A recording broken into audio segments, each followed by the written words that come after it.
describing the ugly person's experience. Since we know that being ugly is considered an undesirable trait, it seems that good manners command, some may think, to deny the ugly person's ugliness, despite the fact that the person denying it might secretly be cognizant of the fact that the ugly person is in fact unattractive. Lena Dunham is the perfect example of this, and I think about it all the time. In fact, recently I was rewatching Lena Dunham's 2012 HBO drama.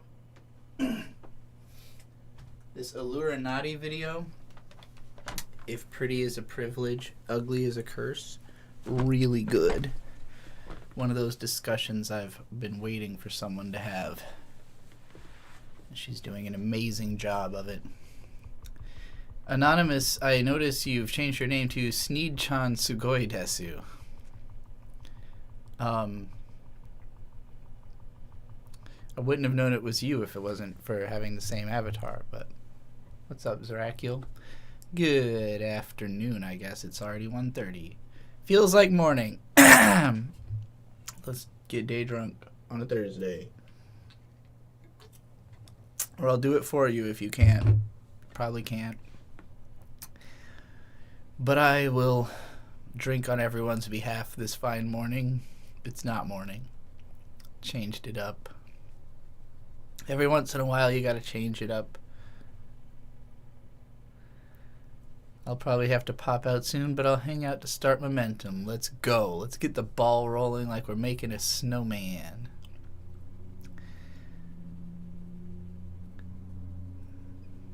Angry Marshmallow? That's a cool name. Are you like the Stay Puft Marshmallow Man? Or a small, much smaller, normal-sized marshmallow that's very upset?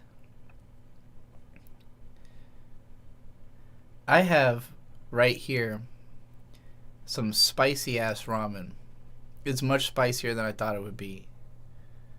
A smaller marshmallow. Good, good, good. How angry? Like adorably peeved, like miffed, or like pissed off, like serial killer marshmallow, like Jack Frost evil marshmallow.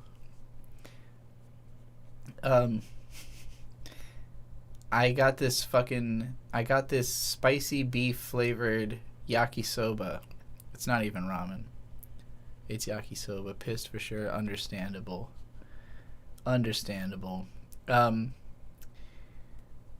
You know, when you buy something that says it's spicy from the store, I'm expecting it to be like, at best, middling. This tastes like eating just cayenne pepper straight. I'm gonna eat some of it. Childish Armenzos has been watching Megas XLR. Pretty fun, not gonna lie. Also, should I skip a Rise, SAC 240, and 2017 in the shell for my franchise rewatch? Yes. I don't remember what 2017 was. Oh, that's the movie, right? The live action one? I haven't actually seen that one. Arise is like watchable. It's just not interesting. And SAC 2045 is stupid. It is dumb. It's mostly boring. Like I said in my review, you could literally, if you just watch the action scenes, like you could just skip to the parts where there's stuff happening, watch those and be like, yeah, that's fine. You know, like that was kind of fun, but it's not going to give you much of anything. What kind is it? It's beef. It's spicy beef. Super spicy beef. I say super just because normally when I get something that says spicy at the grocery store, it is not really that spicy. Spicy beef yakisoba, instant microwave yakisoba. That is just a lot spicier than I thought it would be. Hello, Arian Psycho. Arian Psycho. I assume that means like, Psycho is like, is the best, right? Like, Arian is the best. Is what your name? I assume. I don't know who Arian is. Also, I'm currently cleaning up files on my PC. God, that's such a good feeling, and man, mine are fucked. My shit is fucked because I'm currently using 3 computers and 2 external drives, and none of them are organized. Like, they're organized in as much as I vaguely know what's in each folder because I just have... My brain contains where my files are, kind of. But I forget about lots of files. Like, I put stuff in places that make sense, but then I forget how much I've put in there. So I'll record stuff, put it in a folder, and fucking forget about it. And,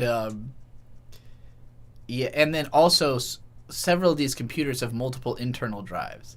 So I've got, like, 2 desktops that both have 2 internal drives each, 2 external drives, and the laptop, which I don't think has a second, and then also my phone.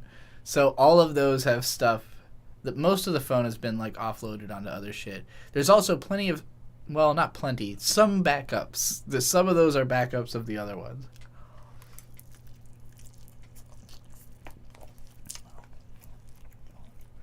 What does it taste like? It tastes like Chipotle.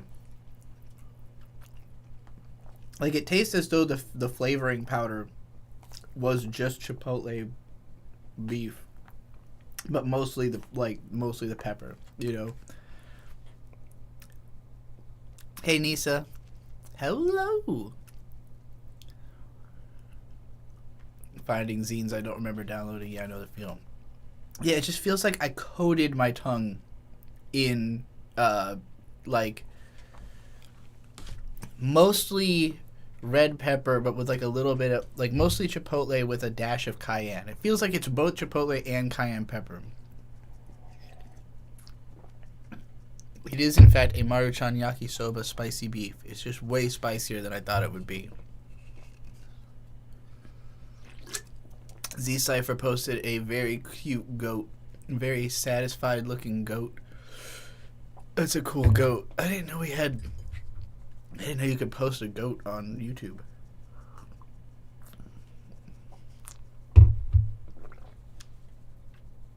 Sit goat. Gigadonk is here. Meow. Oh my god, it's so fucking much more spicy than I would have anticipated. Weird YouTube emotes. I didn't even know about them. Wow, that is like way spicier than I thought it would be. Hello, Trixie. Trixie Clipsy is doing daily content of me, clips of me. And, I can't believe there's still more Ruby that I watched that you, like, every single time you post a clip of me watching Ruby, I'm like, how is there so much of it? How have I seen this much Ruby? Like, I don't remember any of it. Like, I remember they're in a forest at one part. The girl hangs from a tree. They talk a lot about shit that doesn't matter. And I remember the big fight at the start of season 2, the food fight. I don't fucking remember the rest of that show. And Lapucia has been talking about paying me and Gigadonk like a ridiculous amount of money to watch the next season. Yeah, I'm like, if you really want to do that, we can do that. Why is that so much spicier than I was expecting? I've been wanting to watch it, but I heard it fell off. There's nothing good about Ruby. It's not good at any point. It's very bad, actually. Like, I think that's why I'm being made to watch it, is to, like, laugh at it and make fun of it. Ruby kind of reminds me of, like, poorly paced webcomics from the 2000s where stuff just kind of happens. It is that. It is absolutely a product of that culture. I'm going through your video catalog from the past 6 months, and the titles are unhinged. I love it. Excellent. I'm assuming that means you became a member, because I've mostly been doing members-only videos in the past 6 months or so, in which case, thank you. If not, then, yeah, the non-member video titles are probably even more unhinged, because they're mostly troll videos. Like, I've had a problem throughout my career of I've mostly done content for free and not really monetized it that well. And over time, I've seen a lot of my ideas just copied by other people who monetized it very well. And so I went like, why am I letting other people be evil with my ideas when I could be evil with my ideas? At least at the level of like, hey, if you want all this game I'm peddling, buy in. You know, like, if this is really helping you with your life, really help me with my life, because the biggest problem in my life is not having money. So that's all I can ask of anyone. I've got the mental fortitude to stand in a bathroom and stare out the window for 6 hours. I don't need that much. I just need the money to live, you know. You forgot it wasn't Ellen who was requesting those. Ellen doesn't have money like that, but and she also doesn't like Ruby. It was like something she liked as a teenager. I just like making fun of the idea that she's really into it. Gigadog said, I tried watching Ruby on Netflix when I was 17. I thought it was boring, ugly, and awkward. Didn't make it past the first 20 minutes. Yeah, same. Childish Armenza said, though I know you kind of be slow on the anime content, I was wondering what you think about Masami Obari and his works. I have not really watched the stuff he's directed. He's obviously an amazing animator. He codified a bunch of techniques that have been copied endlessly. Most of his work is super like mecha focused and has like really cool character designs and mech designs, but just like it's like about looking a certain way, you know? And that aesthetic doesn't draw me in to that extent. I've had a really hard time like getting into anything as of late, like feeling like anything is really for me in that sense, and that the stuff that is for me, when I talk about it, like, no one cares. Like, people cannot relate.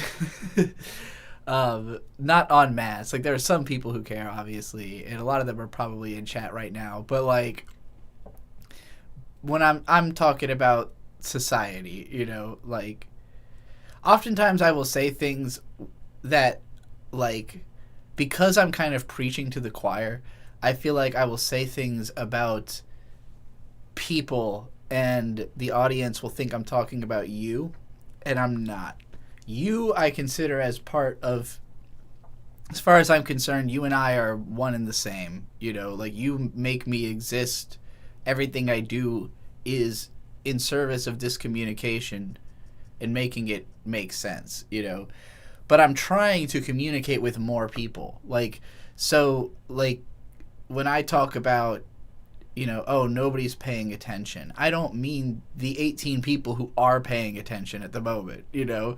Like, I'm talking about the 25,000 subscribers I've got on the channel. I'm talking about the, you know, entire population of people who watch YouTube videos. I have an interesting reputation. I can go to someone else's stream and be recognized immediately by people who have never watched my videos. And like, they will tell me that I'm like cool. You know, like, they'll be excited to see me, but they aren't coming back to then investigate what I do. It's like they've heard of me, or they've maybe seen a video, or they just know that I am a person in this space, but they're not watching my content, you know? It's a super weird feeling. I had this just the other day at Professor Sky's Record Review, who is a channel I really love. You know, I've talked to him a little bit through his chats, through his comments, and through DMs, and like, not a whole lot of them or anything, but, you know, because he's a really busy guy with a family and a big YouTube channel. Even though he has fewer subs than me, his channel is much more active, has way more viewers. And so he premieres his videos, and he was premiering a video for the new Earl Sweatshirt album, which I've been listening to pretty relentlessly this week because it's quite good. And he, you know, was talking to me in the chat, and someone who was clearly young from the other stuff they said, but like, they saw me in chat and went like, oh wow, Trixie, you're clouded the fuck up. That's the phrasing they use. You are clouded the fuck TF up.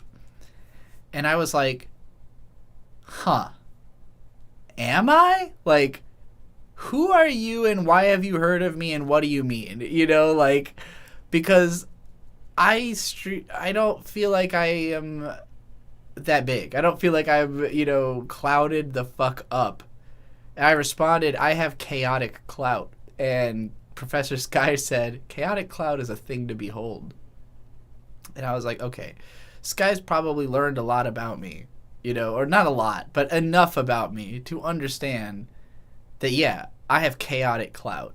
I am known, but I'm not known for, like, what I do.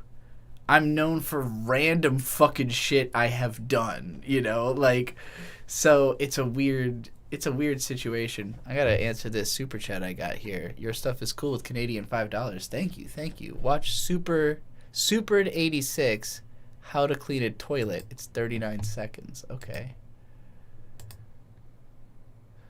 Let's go do that.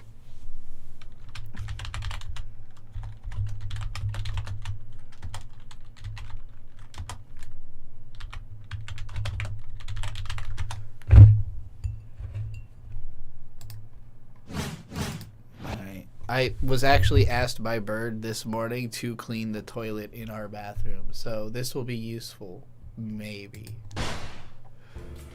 Step 1. Clean the toilet. Step 2. Remove eyebrows. Alright, I can get with this. Step 3. Burn the house down. Alright, it's Victor's house. I don't know if he'd take well to that.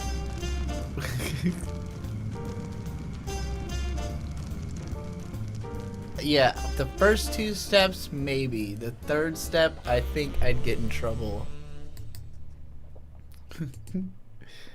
I was asked to clean the toilet this morning, though, so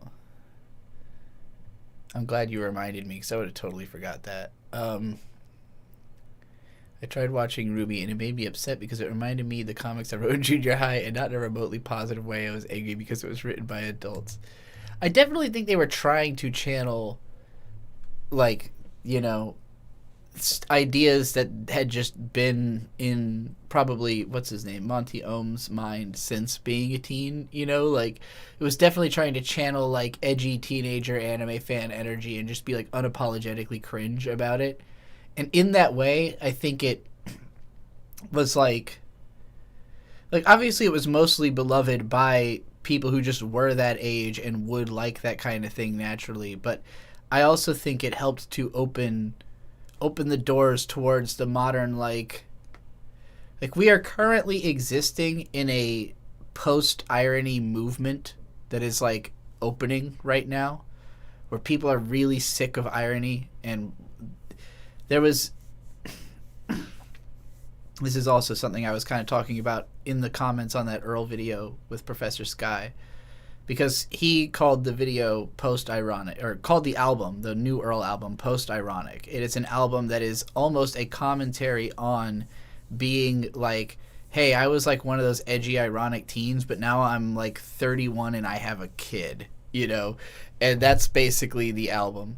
And so, it's acknowledging that edgy, like, all the reasons you felt edgy still exist. It's just, like, not a way you can live and be while also, like, trying to be a good parent, And I think that we're entering this era where even being a good parent to yourself, like, requires you to not be in that kind of, like, cynical mindset 24/7. Like, cynicism is a good card to have. It's a good ability to have. It's not a good way of life, And Earl's album is called Live, Laugh, Love, which is like, it's ironic in the sense that it's a sentiment that is so ubiquitous as to be considered laughable, by a lot of people. You laugh at the concept of living, laughing, and loving, but it's just accurate. It's so ubiquitous because it's accurate, and him embracing that is a funny thing. So, like, I think we are entering that post-irony. I think that's a better word for it than new sincerity, which is what, in the late 90s, David Foster Wallace, who wrote Infinite Jest, was, like, proposing that we were entering a new sincerity, that, like, the irony bubble of the 90s had to burst, because 90s was peak irony, And I think it did burst with 9/11, but it burst in a direction of people being like sincere in a gaudy way, like sincere without nuance, you know. And now we're getting to this level of like, okay, we can appreciate that irony is important to have and cynicism is important to have, but it doesn't mean you have to live in that state of mind all the time, you know. Parenting is tough. Trying to get this bitch to bed is crazy. Yeah, I bet. I couldn't sleep as a child, apparently. I had to be driven around. I still can't get to sleep, though. I have sleep problems. That's a tough one. Your kid might just have sleep problems, you know. But anyways, shit.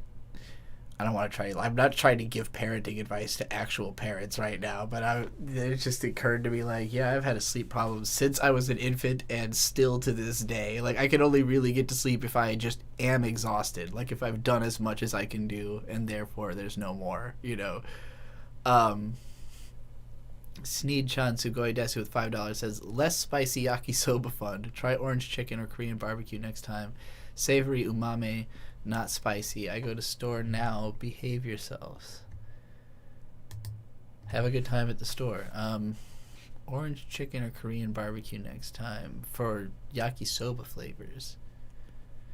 I don't know if they had those at... I think I picked this up at like Piggly Wiggly where they have like a couple options.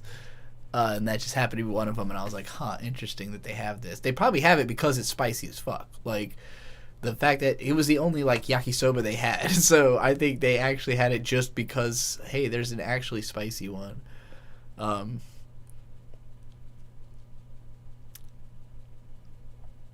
wait, you said self-parenting. I don't know why I misread that.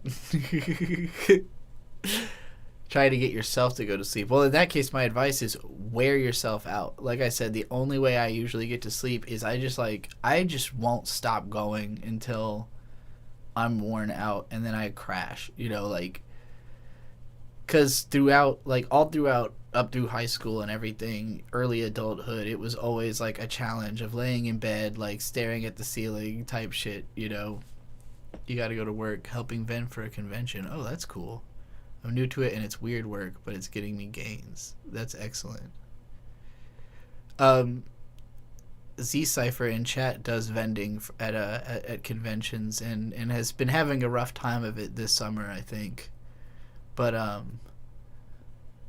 yeah, the physical gains are definitely one of those undersung benefits. Even when I was doing, like, bank merchandising installations in 2023, like, I was definitely the fittest I had ever been just from how much shit we had to lift, but I was also the most physically damaged because we were like overdoing it every day, and a lot of the stuff we had to do, just like, you could not do it with good form, you know. Hermit Coon showed up to chat and said gooning helps you sleep. Yeah, Hermit Coon, this is exactly why you got banned from the Discord. You just bring this energy immediately that you don't need to tell people. You don't need to talk about gooning in public. You know, you just keep that. Wait till that subject is in the frame before you start talking about it. You don't just bring it in. You're not just like, hey everybody, it's goon time.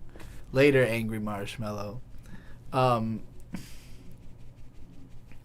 Like, it's like you walk into the room and say, hey, like, consider that most people in the viewership have no idea who you are. So you walked into a room and the first thing you said is, hey everybody, I masturbate myself to sleep. That's what you did. You walked into a room and announced that as the first thing you said. Just consider that as your human behavior as you go through life. Think about how that reads and scans when you walk into a room and that's the first thing you say. A room where there are, like, non-adults in that room also. Like, and you know this. You just gotta have more thought about how you approach what you say. You know? Everybody, in general, needs more thought about how it is why he is a hermit. Exactly, Zerakiel. That's why I'm trying to help. I'm trying to do psychology right now. This is psychotherapy. You need if you walk into a room and the first thing you say is gooning helps you sleep. I know you probably think you're being funny, but you're actually being super weird. And that's you got to get that through your head. I got to go pee. So I'm going to put something on the YouTube. I go to the bathroom. What of these is Rebecca Black at Lollapalooza? What? Yeah.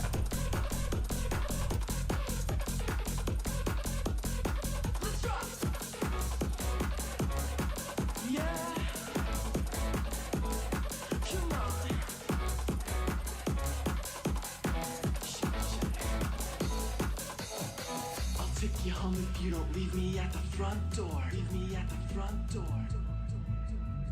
Your body's cold, but girl, we're getting so warm. Getting so warm. And I was thinking of ways that I could get inside. Get inside. So now you're falling in love. Let me go now. This feeling's tearing me up. Here we go. Now if she does it like this, will you do it like that? Now if she does it like this, will you touch her iPad? Now if she moves like this, will you move it like that? Come on, shake, shake, shake. Ready? Let's go. Shake, shake, shake, shake, shake, shake, shake, shake,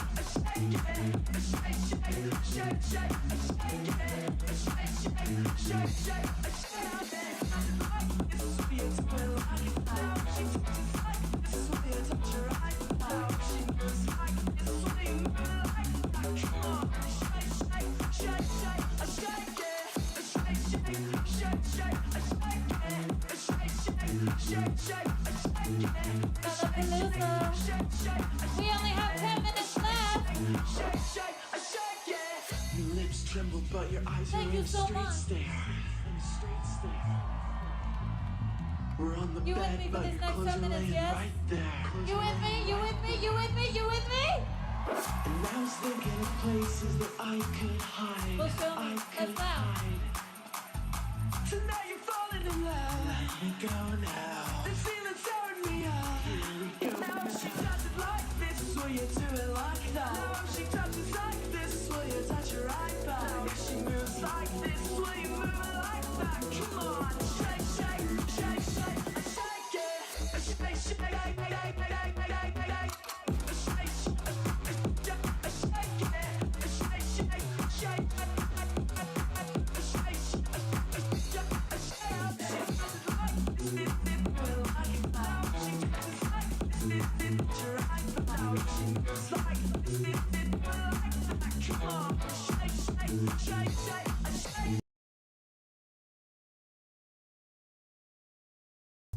I'm back.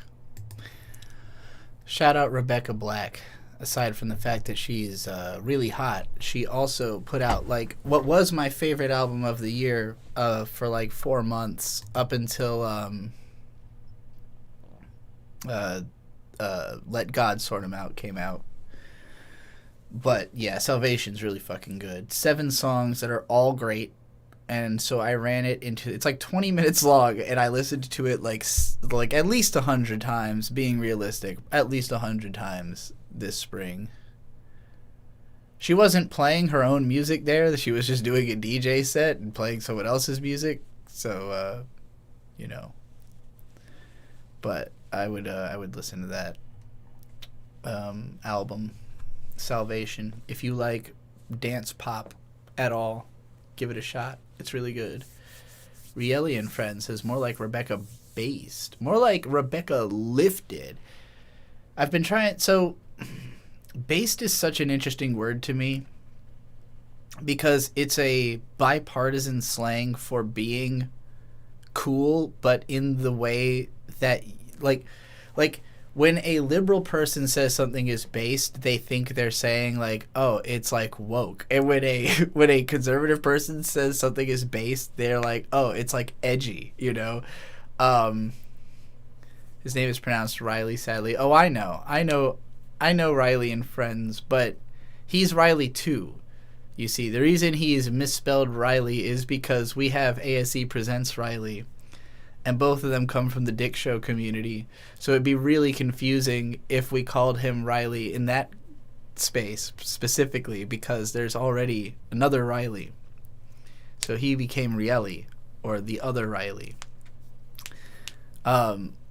Although now Riley is young Klippa, so if Riley wants to be Riley while young Klippa is young Klippa, that could make sense. You could fulfill the Riley role while Riley's being not Riley.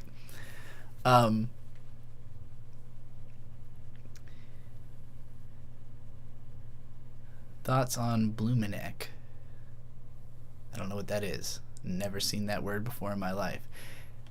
Anyway, what I was saying about based, I prefer lifted.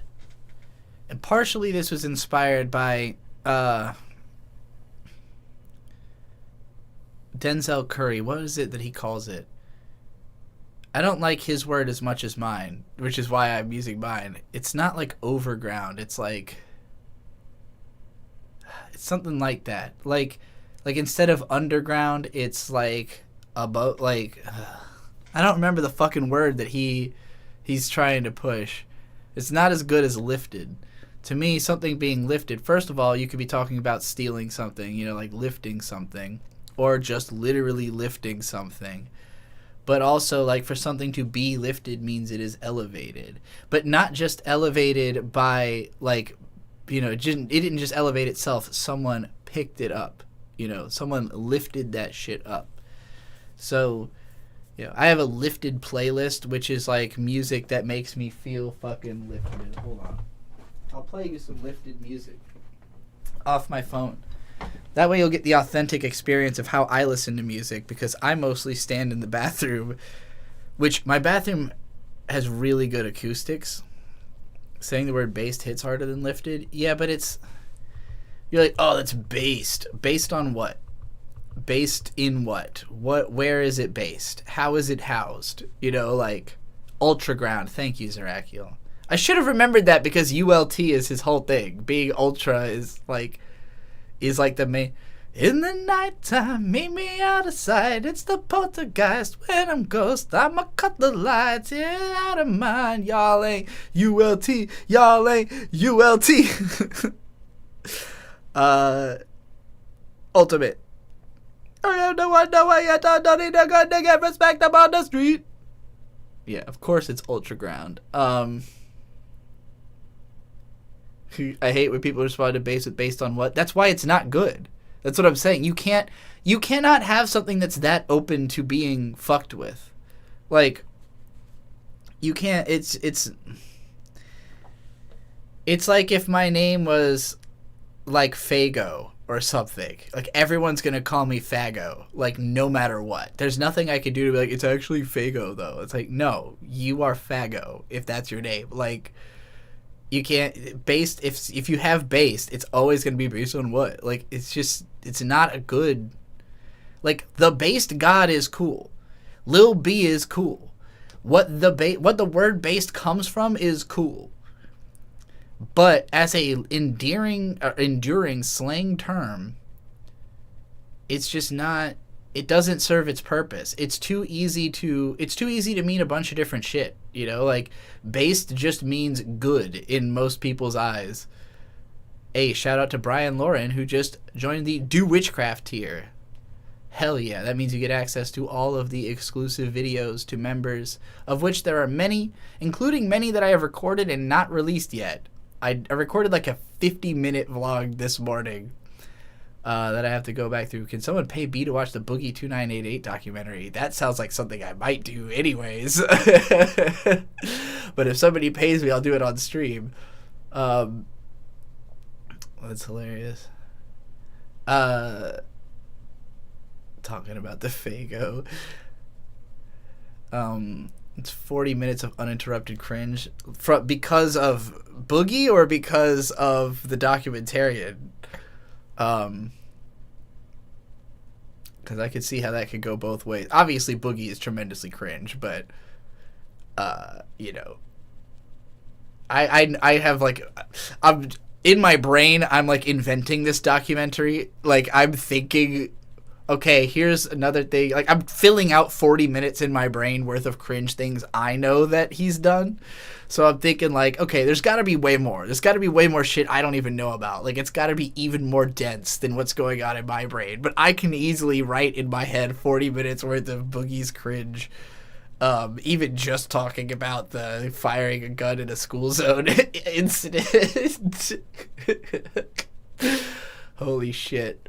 Yeah, Boogie's out of his mind. He's absolutely insane.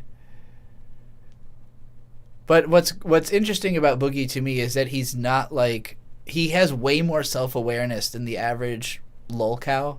Like he's doing more of it on purpose than most people. That's what makes him specifically insane, is like he absolutely acts up to his lolcow status, but like he always has been. Like Boogie is just somebody who doesn't care if he is a lolcow. Like that doesn't, he's just like, how do I get the money to do what I want, you know? And I kind of feel that.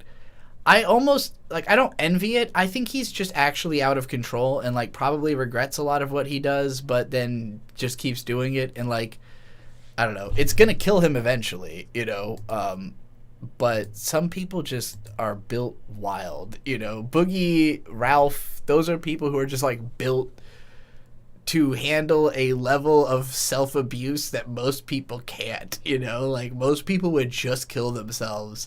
I don't know what it is that can make you live, like, quite that pathetically and still feel like you have, like a right to exist, you know? Like, most people just feel like they lose that right, you know? They just give up on that. Rielly said, rip Boogie. With Keemstar as his handler, it's making bank for him. Yeah, exactly. Keemstar knows exactly what to do with that guy. It's not like Nikocado, though. I think Nikocado is way more... I think Nikocado is doing it way more on purpose. Like, it might be psychotic, but Nikocado is, like, doing it according to a plan. Boogie is just insane. Like, he's just out of control. And he knows this about himself, but he's not, like, I think the evil part of him is the only part that's ever gotten him what he wants, so he just keeps letting it win, you know? Like, in my case, it's easy for me to choose to try to do the least evil thing because it tends to lead to better results. Like, even though, like, some of the stuff that I'm, like, the most famous for, that I've gotten the most attention for, could be considered, like, bullying to an extent, like, bullying Sword Art Online or whatever, my targets have always been punching up. Like, I'm attacking, like, a generic Sony anime that's already made $1 billion, you know? Like, it's not that mean-spirited compared to what I could be doing. And when I get mean-spirited, it doesn't tend to lead to money. It makes some people really like me. It's very entertaining, you know. But when I'm actually being mean, like I could be bullying Vito right now. Like I could dedicate my whole life to bullying Vito. I'm not good at profiting off of that, you know.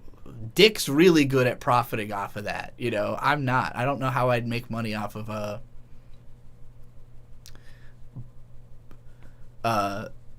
Hermit is a lolcow. I have been treating him as one for this specific stream, yeah, because I mean, coming in with that Gooner comment made me think, okay, I gotta milk this for all it's worth. But that was me. Yeah, if you want to understand how lolcowism works, it's basically someone does something cringe, and then you make fun of them for doing something cringe to make everybody else, basically to offset the, like, if I didn't make fun of him, everybody would be like, why are you letting someone be uncomfortable? Like, why are you letting someone make the atmosphere of your chat uncomfortable, you know? But if I make it so that the atmosphere is, well, we're all laughing at this guy, we're having a good time about it, you know? And he can leave if he wants, or he could just be a punching bag, you know? And that's what most lolcows do, because they don't know how to get another kind of attention. Like, there is no positive attention they can find. And so they just, you know, they don't know how to develop a positive habit that would get them positive attention. So they just let their bad habits continue to draw the negative attention towards them. And, like, Boogie is maybe the most insane example other than Chris Chan of and like I think people underestimate how self-aware Chris Chan is as well, where Chris Chan's like made a lot of money and done a lot of stuff that she wouldn't be able to if not for the locale life. Like, so she's definitely playing into it to an extent too. Granted, she's been way more openly taken advantage of than Boogie, but both of them are people who they know how they could walk away. They won't walk away because people will keep giving them money and sustaining their ability to live at this very low level, but it's still a higher level than what they could have done by themselves, you know. And these are people who, again, probably would have killed themselves under normal, like a normal person who is reviled by society to that extent can't handle that psychologically. It's why Japan has such a high suicide rate, is that they take that kind of shit real like how you are perceived by the people around you, they take that really seriously because there's people around you all the time, you know. Like if you live in Tokyo, one of the most dense cities on earth, you're not escaping the way people feel about you, you know. In America, you can kind of escape that. You can hole up in your room, you can shut up your roommates, you know, you could be in a situation like that where you're Boogie, where somehow, you know, I'm not even going to call it goodwill. He can cart enough bad will to keep himself alive.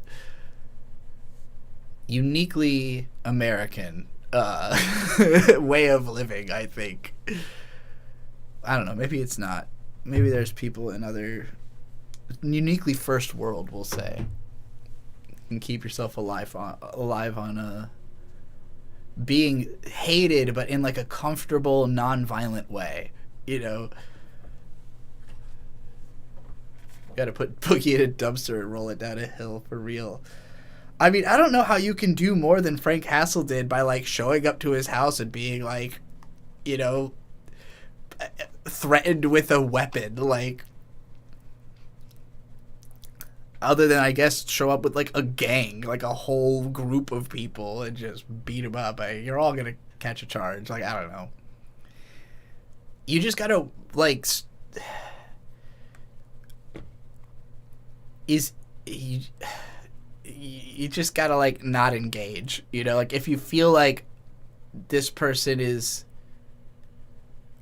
If it makes you feel gross that this person even exists, you just got to ignore them until they go away, you know, or at least that you don't have to think about it.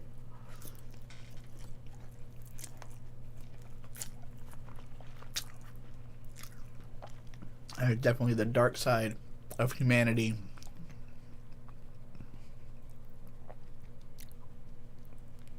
I go outside all the time and I sincerely do not care what people in the street think of me unless they're a pretty girl. Yeah, but it's different if it's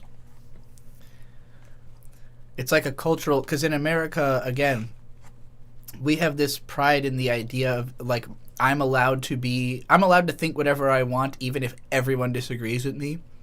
That's, like, not normal. Like, not in most of the world. And it's also just not something you can get away with in most of the world, because, again, you're just more densely packed. Like, if there's certain things you can think but never say out loud. You know, the internet has given people the ability to say stuff that, like, would literally get them beaten up if they were saying that shit to other people, you know? And, you know, Boogie's the type of person who, if he had, like, a normal conversation with a normal person, they would be disgusted and maybe alert the police, you know? Like, but the internet has sort of subsidized his ability to be a creep, and so he's leaned into it. You know,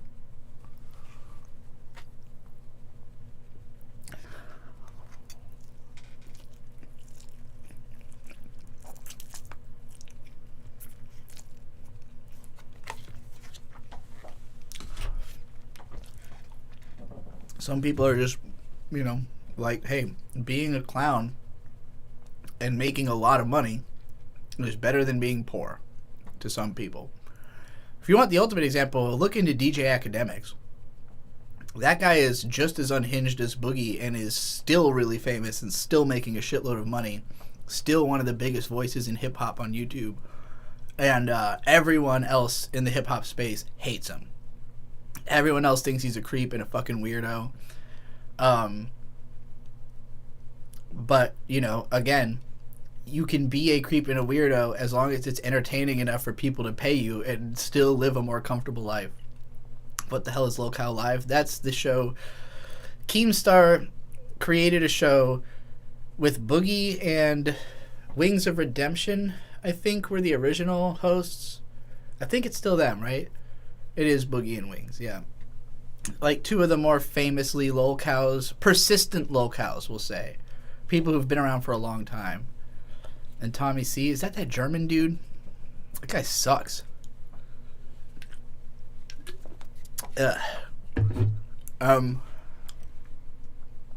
Like sucks as in isn't entertaining, not sucks as in is a shitty person like Boogie. But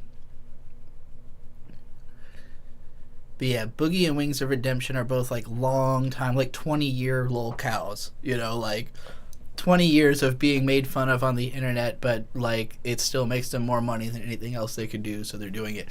I relate. Again, even though I get paid mostly by people who actually like me, I do not dissuade the idea that like a lot of my viewership is there to like make fun of me.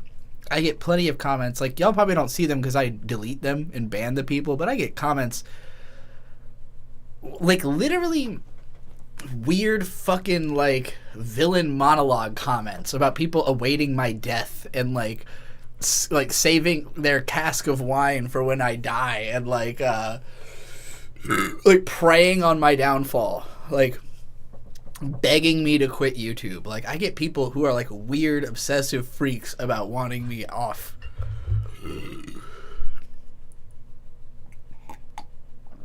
Okay, yeah, Tommy C is that German dude who he said he reported me to the FBI.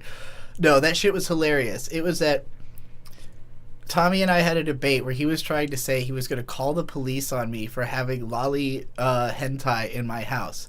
And I held up a copy of The Girl on the Shore, which is a book I bought at Barnes & Noble, written by Inio Asano, that has like graphic sex scenes between teenagers. And they're not like sexually appealing. It's artsy, you know, but like the point was made immediately. I just held that up and I was like, I bought this at the store. Like the police are going to break into my house. I'm going to show them this book and I'm going to say, I bought this at Barnes & Noble. You know, like you're going to arrest Barnes & Noble? You know, like what the fuck are you talking about? It's just like not an understand, because he's not from America, so he just didn't understand like anything about how United States law works or like what is actually happening here, you know? So yeah, I shut him down pretty quick and it was really funny.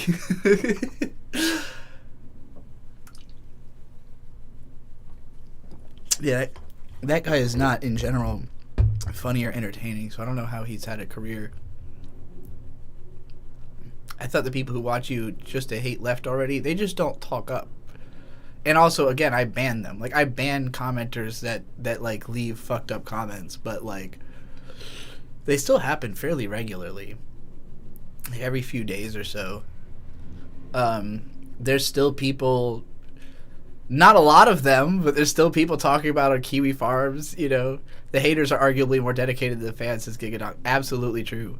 And that's always true. Like, I've said this before, like, if you want to create your worst enemy, give someone a bunch of attention and then take it away. Like, and attention doesn't have to mean direct attention, like you're paying attention to them directly. It can mean just, like, meet that person's needs. Give them something they want, and then take it away. And the more that they wanted that thing, the more they felt like they needed that thing, the more obsessive they're going to become about wanting it back, you know?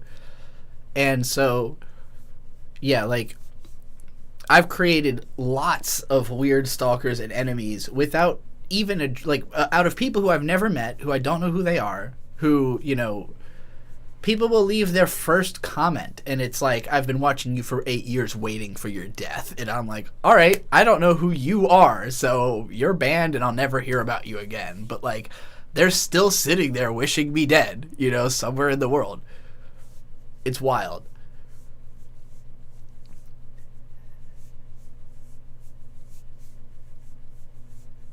Anyway, I gotta pee again, so I'm gonna put on Clipsy said to put on one of the clips last time, so we'll do that, but not a Ruby clip.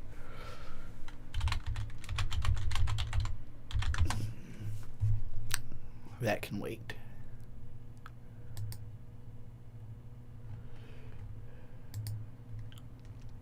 What do we got here? Trixie burps is too short.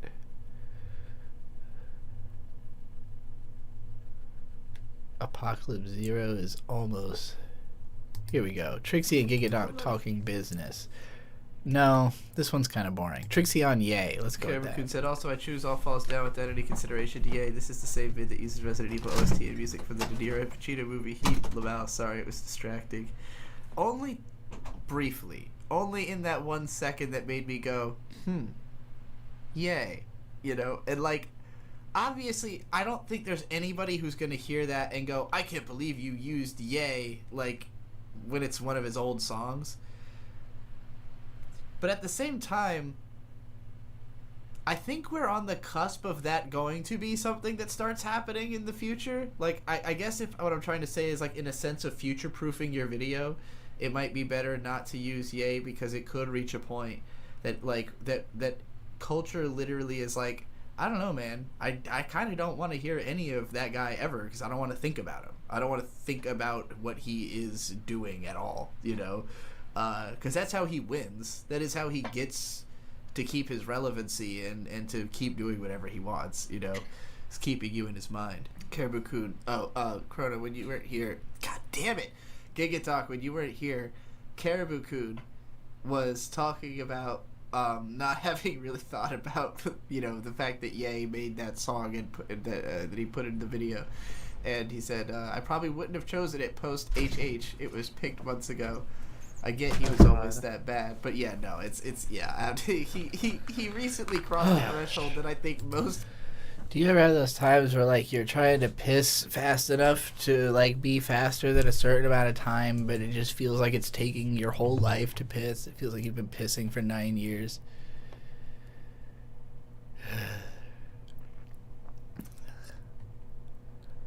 The more I watch and talk to Trixie, the less I can even understand watching Digiback. I get that, Isabel. And there's people who I don't really talk to currently, but who, you know, a couple months ago I was talking to a lot, and, like, they were, like, still watching my old videos while talking to me, and I thought it was super strange. It was very weird to me. I talked about this in a vlog I recorded earlier today, but, like, to me, it's almost like, I wouldn't call it outright disrespectful as much as it is, like, it's like, if you are associating that with me, like, you're talking about two different people to me, you know? So, like, it would be super weird when they'd, like, bring up, like, oh, I was watching one of your old videos and you said blah, blah, blah. And I'm like, what old videos? I only exist for 5 years, you know? Like, I don't have old videos. What are you talking about?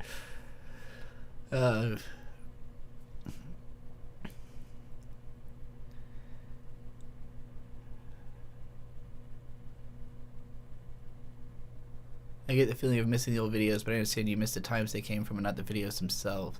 And see, that's the thing, though. I don't miss those times at all, so that's why it's especially confusing for me. I'm like, that was the darkest period of... Well, not the darkest period of my life, but not the brightest period of my life, you know.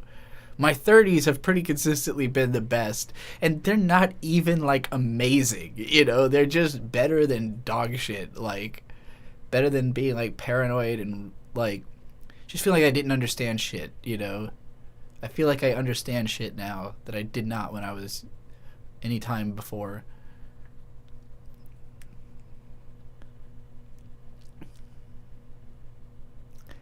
It's interesting that even that people thought of Digibro as, like, a genius, because I never thought of myself that way. Like, I know Isabel has gone back and read Ghost Lightning's blog, so you must understand how much I thought he was, like, way smarter than me. That, like, other people in the sphere, to me, were, like, just so far above my level that I didn't think I was anything special. It's just that YouTube was so low level, because the people who are, like, good at writing were not good at voiceover and video production or even interested in learning any of that stuff, you know? And, like, I got into YouTube making sketch comedy videos. I did not get into YouTube making fucking analysis videos. So, like, I just learned how to use YouTube through the course of doing something totally unrelated, you know, until a point where a couple of people who were pretty, like, if it weren't for the existence of Yahtzee Croshaw, I don't know if I ever would have, like, equated YouTube videos to something intelligent, you know? Like Angry Video Game Nerd wasn't... It's surprising how good his analysis is in retrospect, but that was never the point. It was about being a funny video, you know? And, like... and that was, like, the best writing on YouTube for a long time. And, like, Yahtzee was the first critic I remember, like, legitimately thinking his writing was good. And even then, it's not that his games analysis was amazing. It's his comedy writing. He's a really great comedy writer who's pretty good at games analysis because he had also been an indie developer before he was a games analyst. So he actually understood, like, what goes into making games in a way that a lot of, you know, critics don't. But at the same time, he didn't really have the breadth of perspective to be commenting on every fucking new game that, you know, he was being made to apply that same style of writing to everything. I think he's probably found a better balance as a career you just have her now, you know, but, like, I definitely think that while my analysis raised the bar on YouTube, it was that the bar was in the fucking sewer at the time, you know, like, and I did not think what I was doing was impressive because I had read blogs and I had read, you know, I've read Roger Ebert I've read film criticism. Like, my criticism seemed really advanced because it was about anime and video games, which had, you know, like, nascent cultures about them, whereas I'm reading, like, I'm reading Oscar Wilde, who's writing about why criticism is important in the 1800s, you know, like, that's where I'm pulling my frame of reference and thinking, like, these guys are way above me, you know. Yeah, it would have been harder not to raise the bar, as Rieli said. And now there's people who, like, I have to, like, I don't think I'm as good at writing analysis as Noah Caldwell-Gervais. And I did at a time, like, when he first started, I thought we were, like, on par. And I think he just got better at it than, or maybe he got better at some aspect of it that made me recognize that he was just better at that than I am. You know, like, a better analytical writer. I have other skills that I also implement. Like, I'm more entertaining. Noah is, like, the most dry, stoic, you know, writer. And he is still entertaining. Like, there are still very entertaining moments in his videos. I just think mine are, like, a bit more ADHD, a bit more, like, funny and, like, I don't know, kind of sly and cool, you know? But, like, I don't even think that makes them better. It's just different. But, like, you know, we are in a world now where I don't even think I'm the best, like, person writing analysis about the stuff I'm writing analysis about, you know? And, like, that to me is just balance. Like, it's not that I got worse or other people got better. It's just, like, there are more people actually doing it. Why the hell did the browser crash? Whatever, this happens often.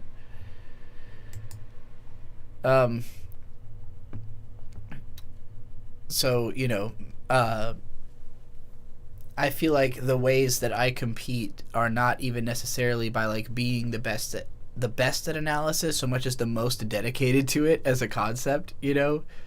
I see myself more like Achan from Baby Steps, where, like, for those who haven't seen Baby Steps, which is a great fucking manga and anime that unfortunately both got canceled before they were done, the main character Achan is, like, the, like, second best, I think eventually becomes best student in his school and eventually becomes, like, one of the best tennis players in the world. But he is, like, really slow. Like, he learns slowly. He just takes an absurd amount of notes and really dedicates himself and, like, goes back over what he's learned over and over again until he understands it and keeps thinking about it, you know? And that is closer to me than, like, I don't just figure shit out and instantly know it. I am constantly thinking about shit, you know? And so I feel like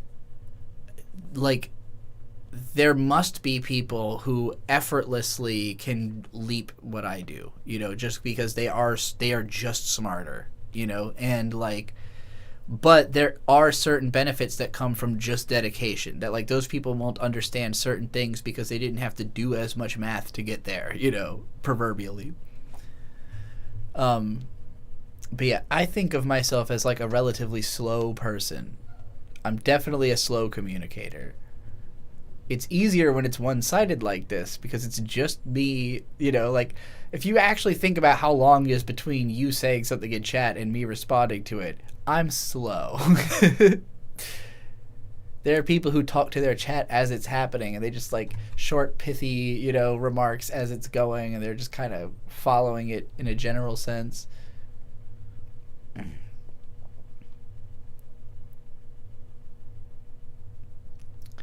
You want to switch from AnyTube to comic YouTube because it's such an unfathomable shit show and you need to save it. That's not a bad idea. Comics need a woke side. Like, video games, I feel like woke won with video games. Like, there was this great resistance, right? Like, there was Gamergate was this massive, like, 5-year endeavor to resist woke from taking over video games, and it just failed. Like, ultimately, we won. Woke won, like, girls wanted to play video games, so woke won. And, like, and now we're in a world where there's anti-woke gaming tube and woke gaming tube, but they both exist. It was not like that in 2014. There was no woke gaming tube. There was Anita Sarkeesian being death threatened every day. Anita Sarkeesian really deserves so much credit. I hope I get to meet her one day and just be like, Anita, you have like the toughest life on the internet that anyone's had. But and like surviving that is admirable. But yeah, I think woke won on gaming. Woke is losing on comics, and the reason woke is losing on comics is that the woke comics suck ass. Like, well, okay, I shouldn't say that. The woke mainstream comics suck ass. The actually woke comics are all webcomics and like indie releases that are great, but nobody talks about them. Like, I think back, like, there's a webcomic called Strong Female Protagonist, like, just by the name automatically telling you, hey, if you are anti-woke, don't read this. But it's actually like a Watchmen or The Boys style, like, everyone in it is super problematic. So, like, it's woke in a sense, but it's also just like a dope, rad, fucking hard-ass comic where everyone's kind of an unlikable prick, like you would expect from anything good. Just a girl. It's about a girl instead of the boys, So, of course, I've never heard anyone talk about it in any comic circle, even though it's a great comic that was published physically, but nobody wants to speak out in that space because they're just going to get shouted at by chuds, So, like, it's going to take the bravery of being the first person to be like, I don't care if 100,000 chuds shout at me. I just want to talk about this comic being good to make it happen, I feel like I have been that for anime, but I was not as woke as I could have been. I was, like, a little bit woke. I should have been a lot more woke from the start. I should have come out the door swinging full woke. But I didn't know how to do it. Luckily, we live in a world now where that kind of stuff is there's much more of a guidebook.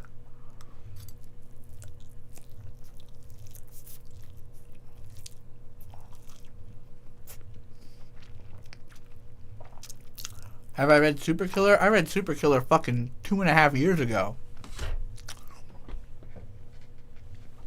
I read Super Killer back when it was a fucking drawing by Vito.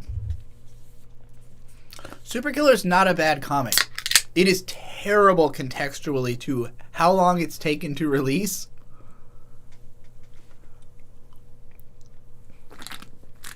I don't know if you could have been full woke because I had some loud unwoke beliefs back then. I don't know what unwoke beliefs I had, though.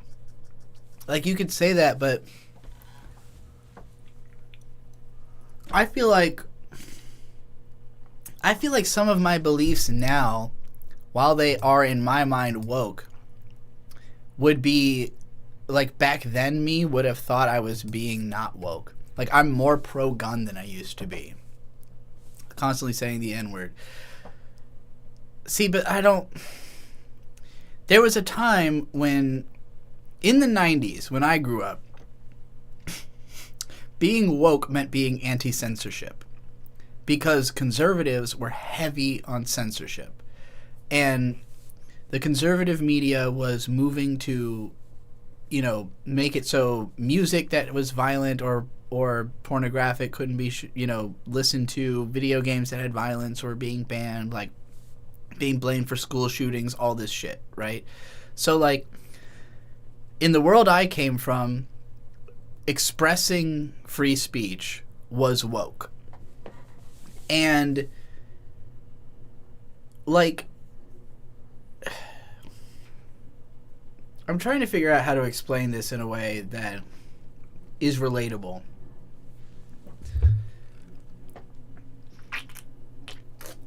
This is something I've been struggling with. I've like recorded several vlogs trying to explain this, that I don't know how to find the framework for it.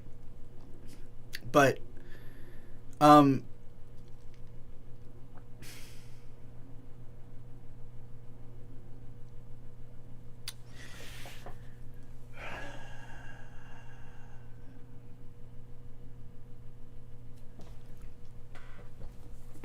going to figure this out eventually. I think we're going to emerge into a future where we just treat words differently from the way we do now. Where, like, if we were free, like, in a legal sense, or in a I'm not going to lose my job sense, to say whatever we wanted, I think there would be more people who didn't feel the need to exercise that freedom. It's kind of like you're free to walk off a cliff, right? But most people don't, because it's just not a good idea. It's literally not illegal to walk off a cliff. You're just not going to do it, right? If you feel like your right to do what you want is threatened, you feel more pressure to protect that right by being, like, excessive about it. And so I think that throughout, like, the 90s and 2000s, there was this great fear that, like, we were being put under thought control. We were being put under, like, voice control, and that people were going to lose the ability to say certain things unless they were really loudly saying those things. I think that as of the 2010s, the ability to speak is just so, like, unanimous that is not a concern anymore. Like, it's possible. I know there are people in power who want to strip away our rights to say things. They would love to, you know. And yeah, the Patriot Act put us all under surveillance, so there's that concern as well, that, like, oh, are they gonna like arrest us for what we're saying, you know, into a phone. And, like, he said, I'm not woke checking, Gur. No, I'm woke checking, because I want this to be understood, because I think we're undergoing a cultural shift here where, like, I really do think that in my youth, like, a white person saying the N-word could have been seen as woke and, like, an act of rebellion against free speech, and that's just not true anymore. Because what is woke now is recognizing that you do in fact have the power to say whatever you want, and you should use that power responsibly. You know, like, there was a time, and I think that the people who are using it super irresponsibly, they still do think it's being taken away from them. But it's not really it's not being taken away from them on a legal level, it's on a social level. And it's not being taken, it's being asked to be relinquished. It's being asked, you know, like, you have the power to either say it or not say it. If you're constantly exercising the power to say it, it implies that that is more important to you than the power to preserve someone's feelings by not saying it. Like, by deliberately, like, you know, either one is your decision. Nobody is taking away your ability to say it or to not say it. It's just simply, who are you going to be comfortable around? You know, who will be comfortable around you? Who is going to accept you? And, like, it's one thing if you know someone who maybe wants you to say it around them and you have a comfortable relationship with that, but if you're taking that into a public sphere, you have to think about how every single person you're saying it to takes it. You know, when I was in high school, none of my friends were white. I didn't start saying the N-word because I love the word so much. I started saying it because all my friends said it all the time. They weren't white and they didn't care that me being white didn't preclude me from being allowed to say it in front of them, you know? So, like, my usage of that word, it started in my childhood because of music, you know, like me listening to music and singing along to the lyrics. I was told at some point in my childhood to not use this word, that, like, it's a swear, it's specifically offensive to black people, like, just don't use it. You know, I used it in front of a friend once in childhood who got offended. Like, a black friend of mine who taught me, was teaching me that, in Missy Elliott's song, Get Your Freak On. This is a memory I had, like, blocked out, by the way, that I recovered, like, a few years ago. One of my best friends as a kid who was black and gay, but I didn't know it at the time, but he was very gay. And he was really into Missy Elliott. And in the song Get Your Freak On, there's a part where she says, like, you want to battle me then? And in the censored version, she says, people, let me know. And he told me what they actually say in the uncensored version. And I repeated it, and he got really upset and cried about it and, like, went home. You know, we were in a cul-de-sac. And the next day, kind of just brush it off like everything's fine, and I just, like, consciously decided to stop using that word. But I had forgotten all of this. I didn't really use it until high school when, again, like, all of my friends were saying it all the time. And so I felt like, okay, this is, like, way more normal than I think. And since I've been back in Virginia Beach, it's really funny, like, because I lived outside of Virginia for a couple years. Well, like 3 years, right? Like, I think almost 3 years I lived outside of Virginia, including the time I spent in California.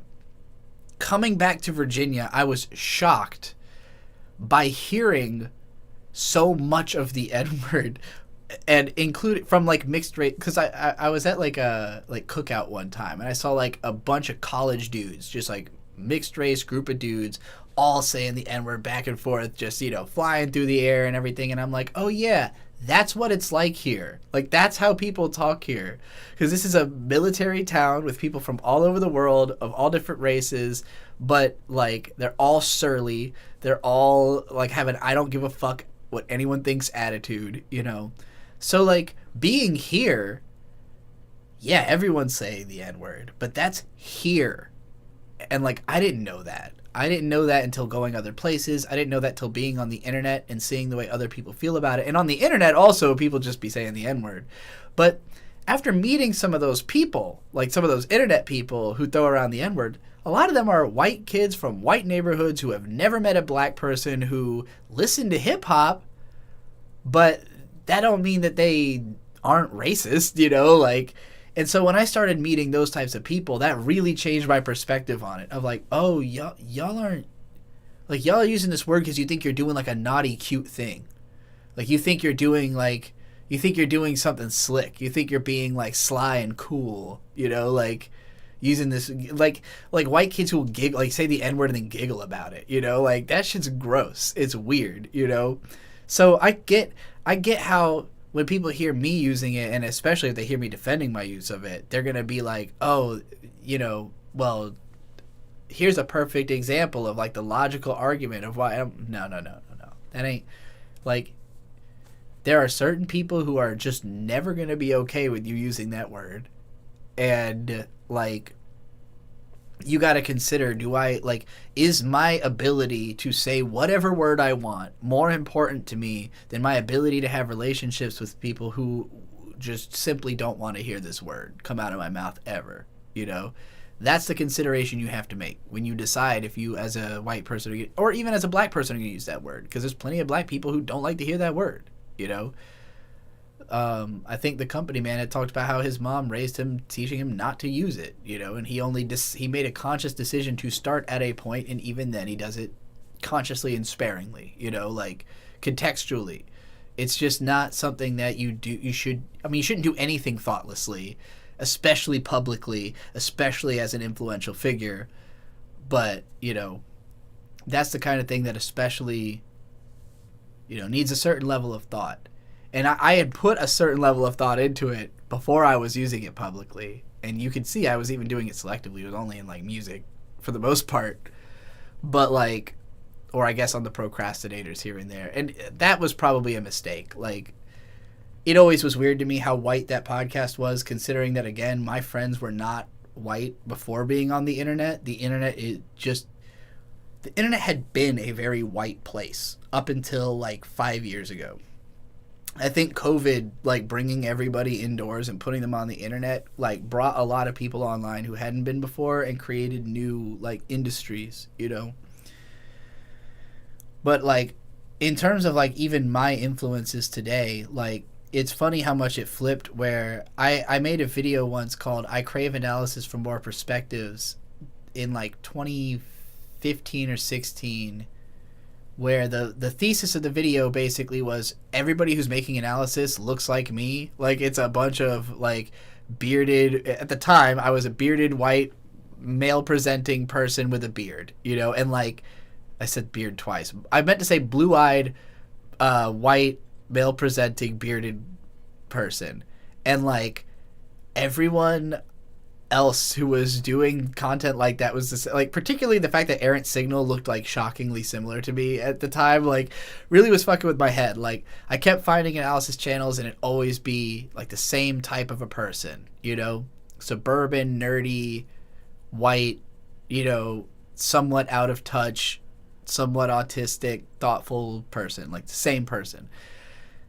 And I more than anything wanted more women to do analysis, because I was like, especially from the fact that, you know, me not knowing I'm trans, but, like, really craving women's perspectives to try to feel more in touch with what I think the world is, you know, like, there were so few women doing analysis back then. And, like, post 2020, I'm spoiled to watch almost nothing but analysis from women and from people of color and, you know, like, just every type of perspective that's out there. And I'm more interested in people who aren't going to say shit I already know, you know, like, it's not that, like, I don't think white guys or whatever could make good videos. It's just that they have to make it about something other than the stuff that white guys were talking about already 20 years ago, you know, whereas, like, you could share with me, like, a woman's perspective on something that came out 20 years ago, and, like, no women were talking about it on the internet back then, so it's still interesting in that sense. So, like, I'm very happy that things have opened up and more people are offering perspective, and I no longer feel trapped in this world of, like, all I hear is fucking white guys, you know, like, because that's not who I really relate to. It's not who I grew up with. Even if I happen to, you know, resemble that myself, it's not, I was never trying to court that audience. I was never trying to bring in more white guys, you know, to the fold. So I'm just glad that I don't have to appeal to that audience to have an audience, basically. But at the same time, we are still, like, a kind of nascent audience. And I haven't done a good job of, like, figuring out how to tap into, like, the growing LGBT audience, the growing, like, I don't know how to communicate to people who aren't white that, like, my content is safe. You know, if you're somebody who just goes like, oh, I don't know what this white person's going to say. And even then, it's not that safe. It's, like, somewhat safe. But it's not even, like, I would say I'm still pretty edgy. I'm not, like, the fact that I'm even having this conversation, I feel like, is edgy in the first place compared to not having this conversation. My protege goes to an extremely mixed race school and everyone says the N-word all the time. Exactly. That's what I'm talking. Like, my school, I mean, I went to, like, 17 different schools throughout my life, but I went to one high school for, like, 3.5 years. That was the most of one school I got. No, 2.5 years. I got there halfway through. No, yeah, 3.5 years. Spent 10th, 11th, and 12th grade at the same school. And that school was almost exactly, like, 50% black, probably, like, 15%, you know, like, Asian, Mexican, Islamic, like there were not a lot of any of these groups. So like 15% of people who are not just strictly American black or American white, but like from a bunch of other different ethnic groups, and then like 35% white. So, and at my school there was a weird amount, what I recognized as self-segregation, where all of the black kids would hang out in the hallways between classes, and all of the white kids would hang out in the courtyard between classes, and the white kids were very segmented by what group they saw themselves. Like there was like skater kids, jock kids, and then the only group that was like significantly mixed race that I was a part of was the weirdos, just like goths, kids, nerds, like kids who didn't fit into another group, anime fans, you know. So like I come from an environment that to me is like very mixed, but also very segregated, in the sense that people are like deliberately self-segregating. And like, you know, my high school was me hearing a lot of like white kids complaining about Soulja Boy, and like none of them have heard the song. They've just heard black kids singing the song, and they're annoyed that like, I don't know, those kids are having fun loudly, and they don't, their dad would hit them if they did that or something. I don't know. A lot of racism. It was weird.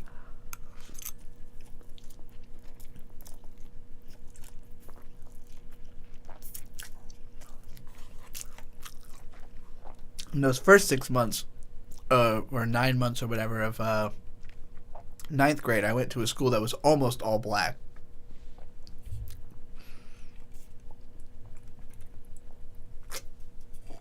It was one of like 5 white kids in the whole school, and maybe like 15% again like other races than black or white. But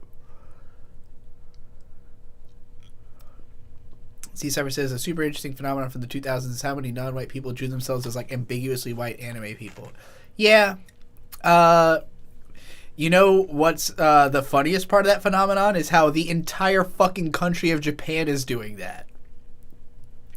How they draw darker skinned people sometimes into anime who are also Japanese, but they're like from the southern islands. Like, dog, those guys, you're drawing your dark skinned Japanese people the way that Japanese people look, and you're drawing your black people the way that dark skinned Japanese people look, and you're not drawing accurate black people almost ever. Yeah, anime aesthetics are very revealing of the colorism that Japanese people have, and it's worldwide. Like, this fucking weird propensity towards light skin is like, and I think it is mostly just that like we see rich white people and think like, oh, I'll have a better shot at that, you know. But it's crazy. I was outright told, like, when I was in Manila, like, Ghost Lightning was telling me, like, yeah, like, you could very easily get laid here just by being white because of the fantasy that the average woman has here of a mixed race baby. Like, they just think that will be more beautiful. And I'm like, well, I'm not trying to knock up some random woman, first of all. And second of all, like, no. It's not all right. It's not a good reason to get laid.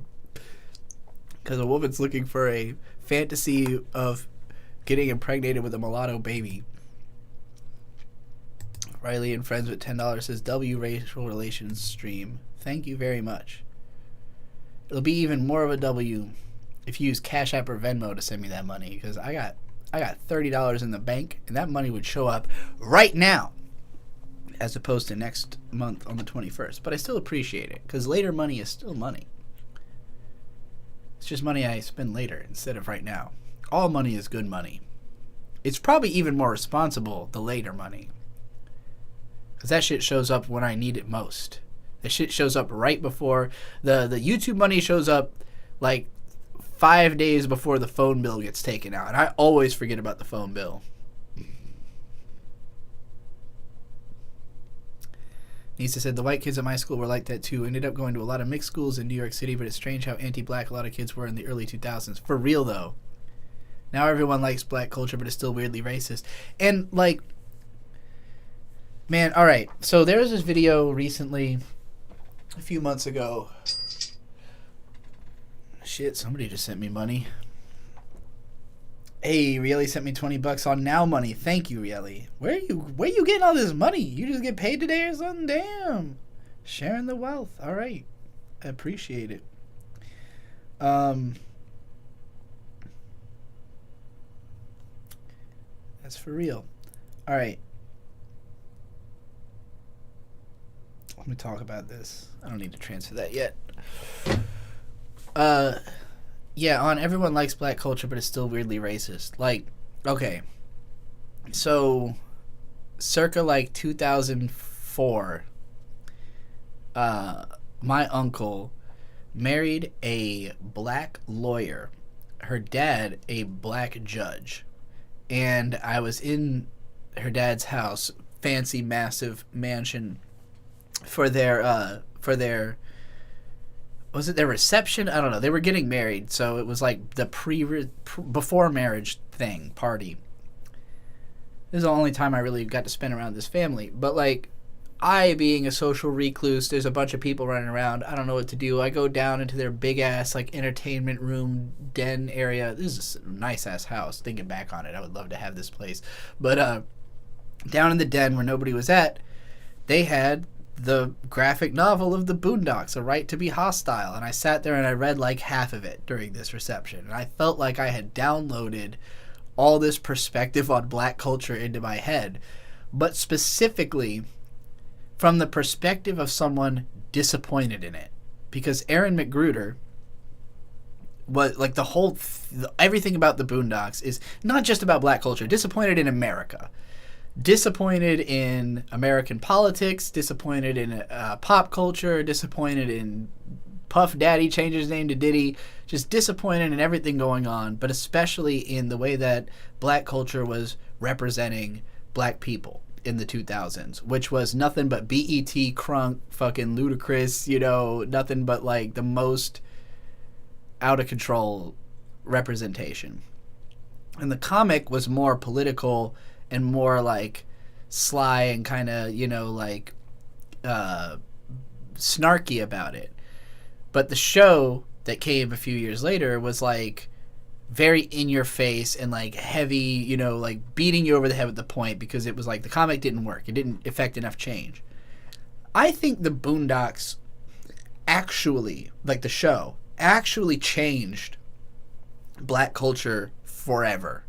Like, it literally changed what black culture was. Like, there's a before and after the Boondocks, but I think the effects of it could only be felt when people who were teenagers when that show came out, like, grew up and could show the influence of it.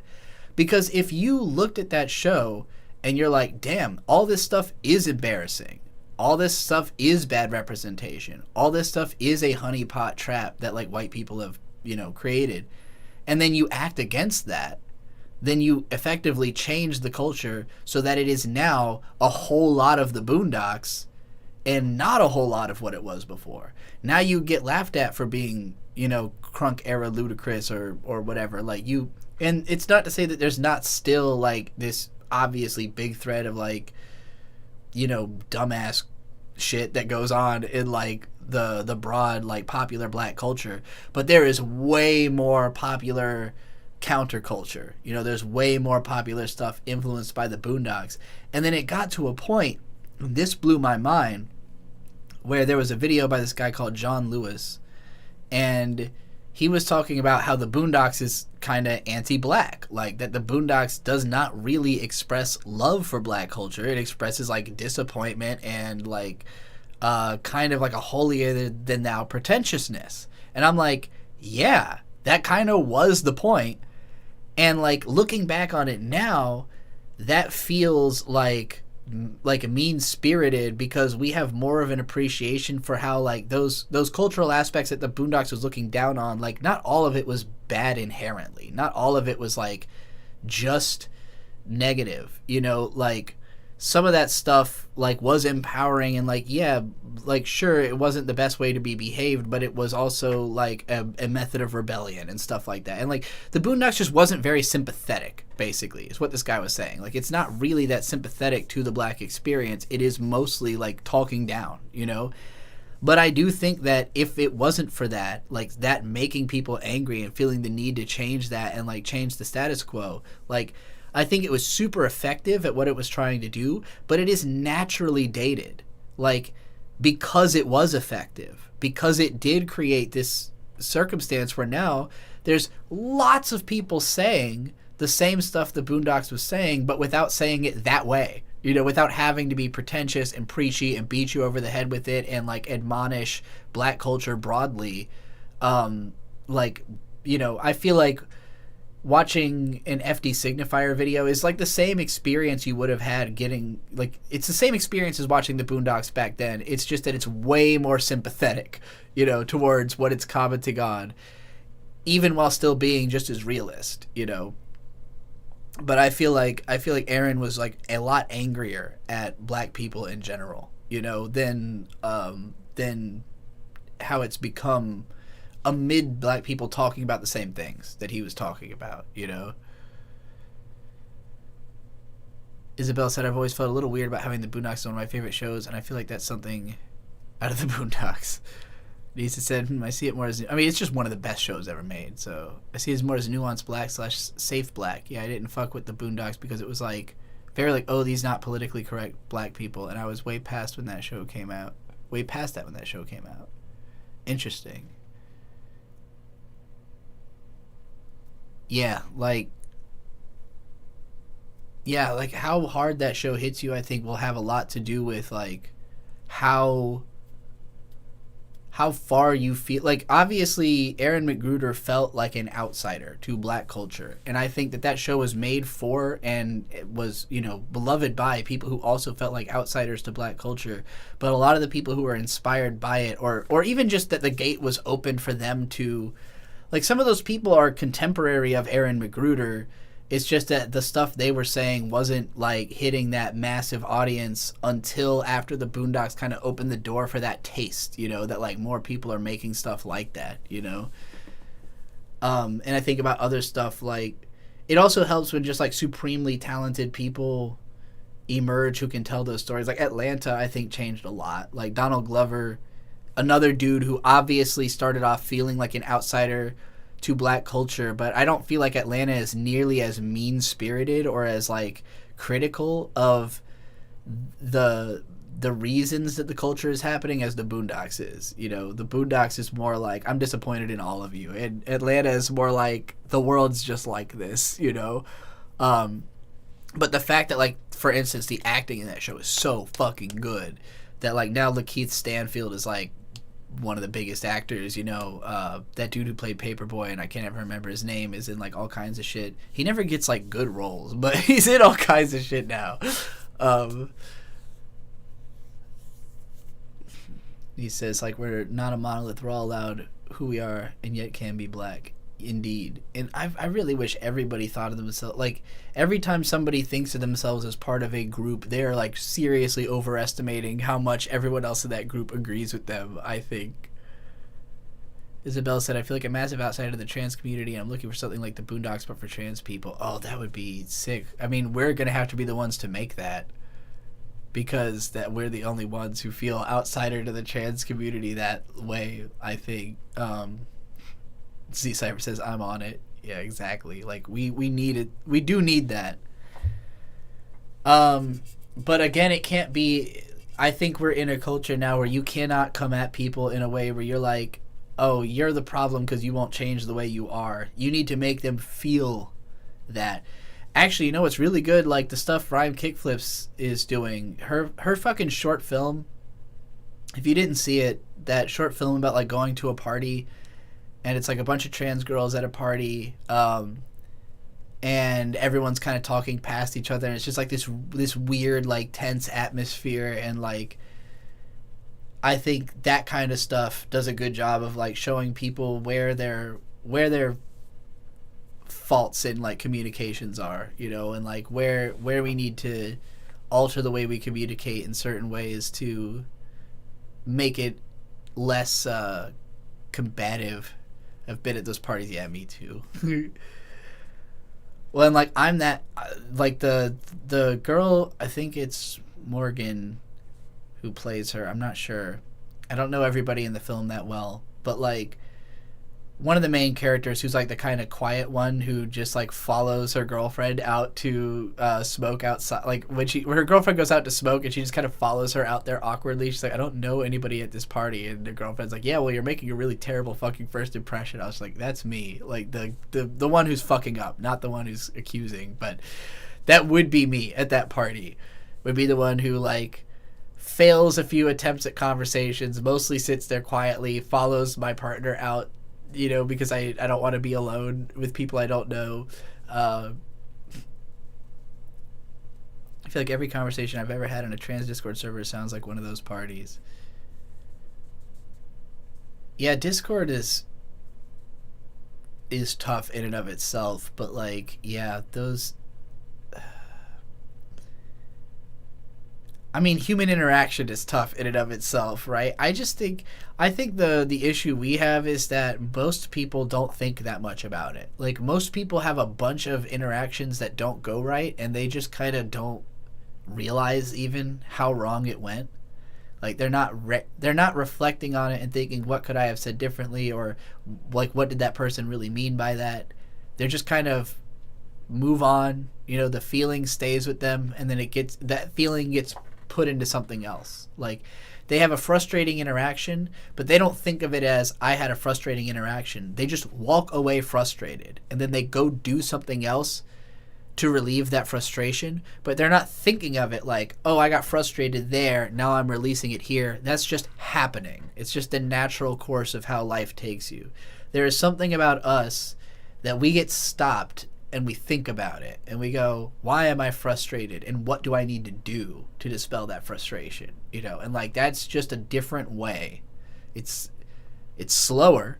It's slower than the way other people are, but it also means you have more time to be considerate and think about what you're doing and take deliberate action. That won't always benefit you, but it is just the way it is. I get retrospective about interactions with people I know and care about, but with strangers, I just don't give a fuck. I think back on... Yeah, I mean, if it's somebody I know or care about, there's more reflection for sure. Definitely more reflection. Like, I was talking about the interaction I had in Professor Sky's chat earlier, and, like, everything I said in there, I thought back on a bunch of times. Like, was that right to have said... How would that have affected the way people think of me? Like, how would that affect how Sky thinks of me, how his chat thinks of me, you know, like... And there's a level of, in the moment, I'm making certain considerations, but I'm also feeling the passion of what I'm saying, you know? So I want to say what I want to say, and then it's in reflection that I'm like, was it right to have said all of that, you know? Like, could I have chosen my words better? And... You know, yeah, I'm less likely to have that much thought about an interaction with a stranger, but I will always think about an interaction afterwards. If I talk to somebody, chances are I'm going to remember a few things I said and a few things they said and really, like, fixate on what I think, like unpacking what those things mean about us and our relationship, you know?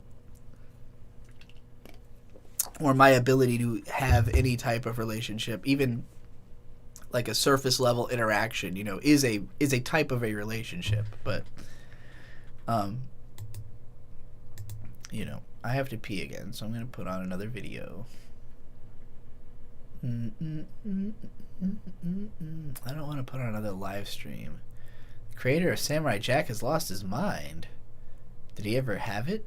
Talking about Gendy Tartakovsky? Give me your money. Alright, I'm going to play Malbat's Patreon video, and you can pretend it's me asking you for money. And then go give her money instead.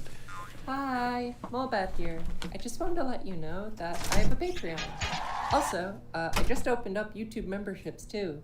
If you like my art and you want to support me financially, these are really great methods for doing so.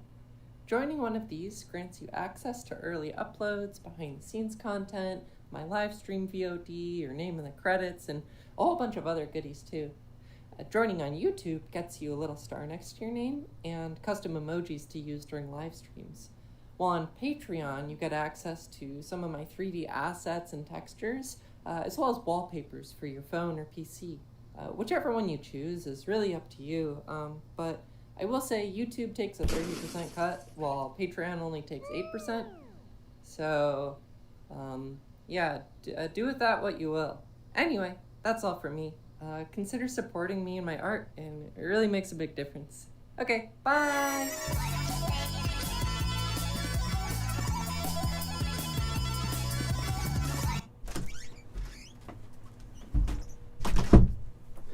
Wow, what a sweet and endearing Patreon video that was. I'm sure that if I was a rich and successful YouTuber, I would give much monies to Malbat.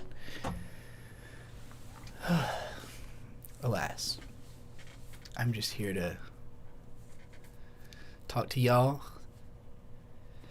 take what I can get, and run off into the distance to buy more booze.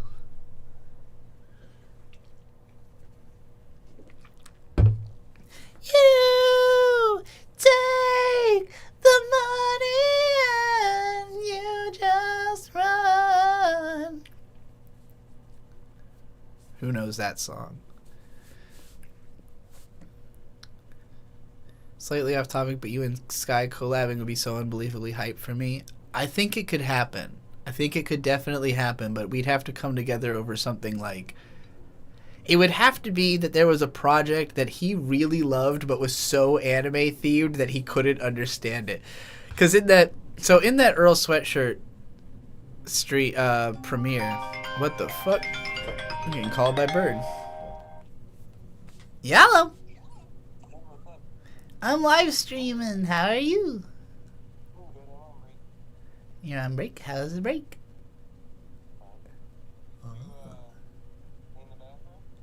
No, I'm live streaming. No, I'm live streaming. I can do all those things after I live stream. About not quite 2 hours. Ugh.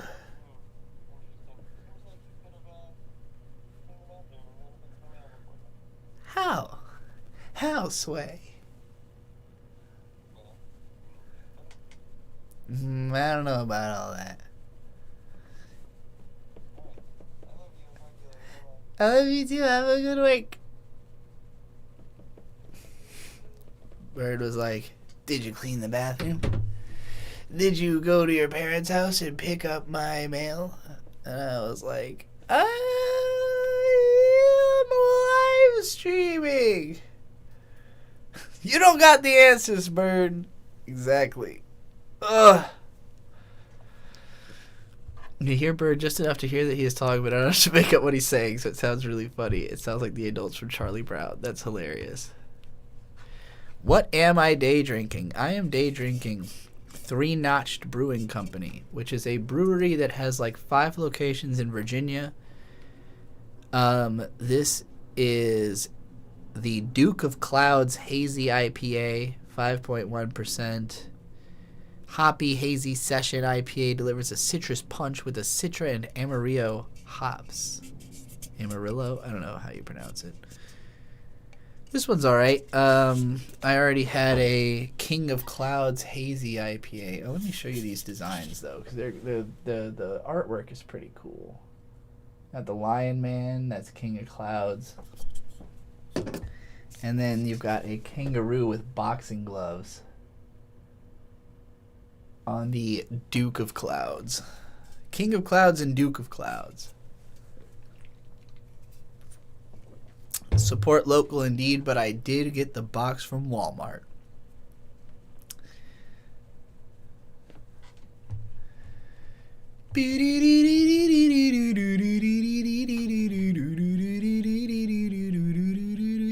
Nisa said, I think my nervousness and anxiety of social interaction has gone away because most people are thinking about what they did and said and not what you did or said. Exactly. That realization has helped me a lot, too, in realizing, like, oh, that person's not really thinking about it. But I also think that people will change their behaviors without thinking. Like, if you say something that puts someone off of you, they're not going to say anything or necessarily even think anything. They're just going to be off, you know? And, like, eventually you notice. Eventually you're like, this person's treating me differently. Maybe it's this thing I said, you know? Like, but I do think that most people are not really thinking about other people's shit.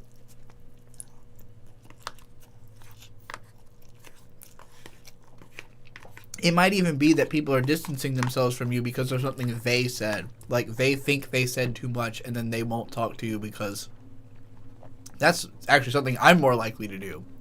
I'm more likely to say some shit, be like, wow, that was really mean. I probably shouldn't talk to that person anymore. And then be like, what the fuck? Wasn't that big a deal?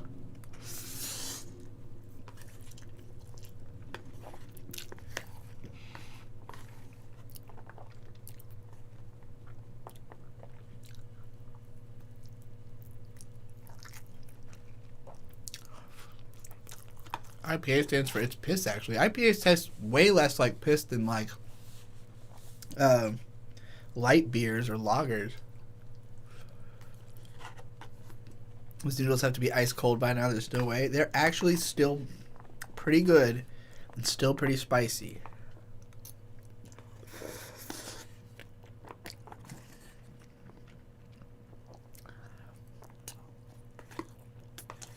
I would say they are room temperature.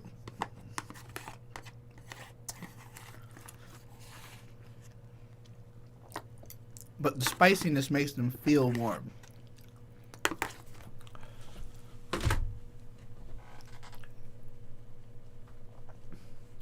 I have no idea how to befriend someone without oversharing immediately. It's a huge problem. I feel that. Just think you're not as bad as Hermit Coon with the, hey everybody, I goon. So, we got that going for you.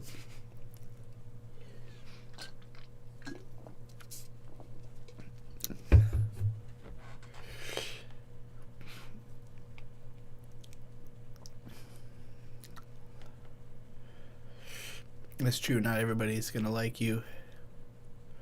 But you want someone to like you. Most people goon. You'd be surprised, Hermit Coon. Gooning doesn't just mean masturbating. Gooning is like to excess and like I've been under the impression there's an aspect of what's the word for you fucking try not to jizz? I don't remember. Hermit, you're being weird. You don't need to keep talking about this. I already told you it was weird to bring up, and now you're trying to defend yourself.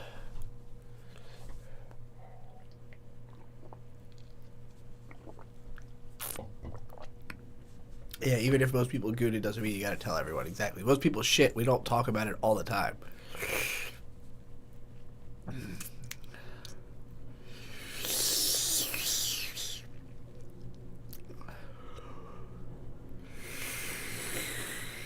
Lloyd, I'm in and out in 10 minutes. Jesus.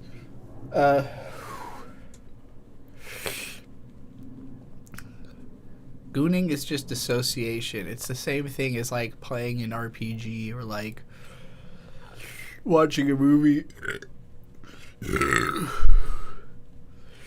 doing drugs.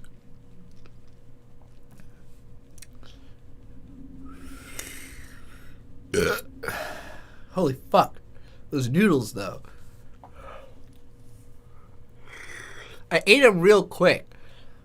And it wasn't catching up to me as I was eating them. I was like, maybe them being colder has made them not as spicy. And now I'm like, taper clip. Member for 3 months. Just caught up on 2 times speed. I love you, Trixie. And thank you so much for streaming. Thank you for so much. Yeah. Thank you so much for your membership, your comments, always being around, always being 10 toes down. What if I live stream cleaning the bathroom? I could do that.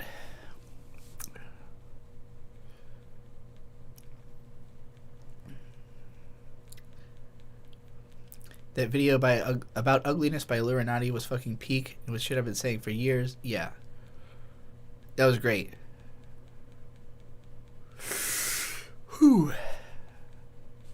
I think I'm going to make a follow-up or like sort of response as a members only video I almost did it before starting the stream, but I was like, I really need to get the stream started. But about being wrongly attractive, or like, because I do think that like she kind of makes the argument that there is like an objective ugliness, but I also think that there is people who are just like, no matter what you look like, there are certain people who are attracted to you, or people who are attracted to you a certain way, and that beyond being ugly or attractive, you can also be attractive in a way that doesn't suit you or doesn't benefit you, or vice versa, you know?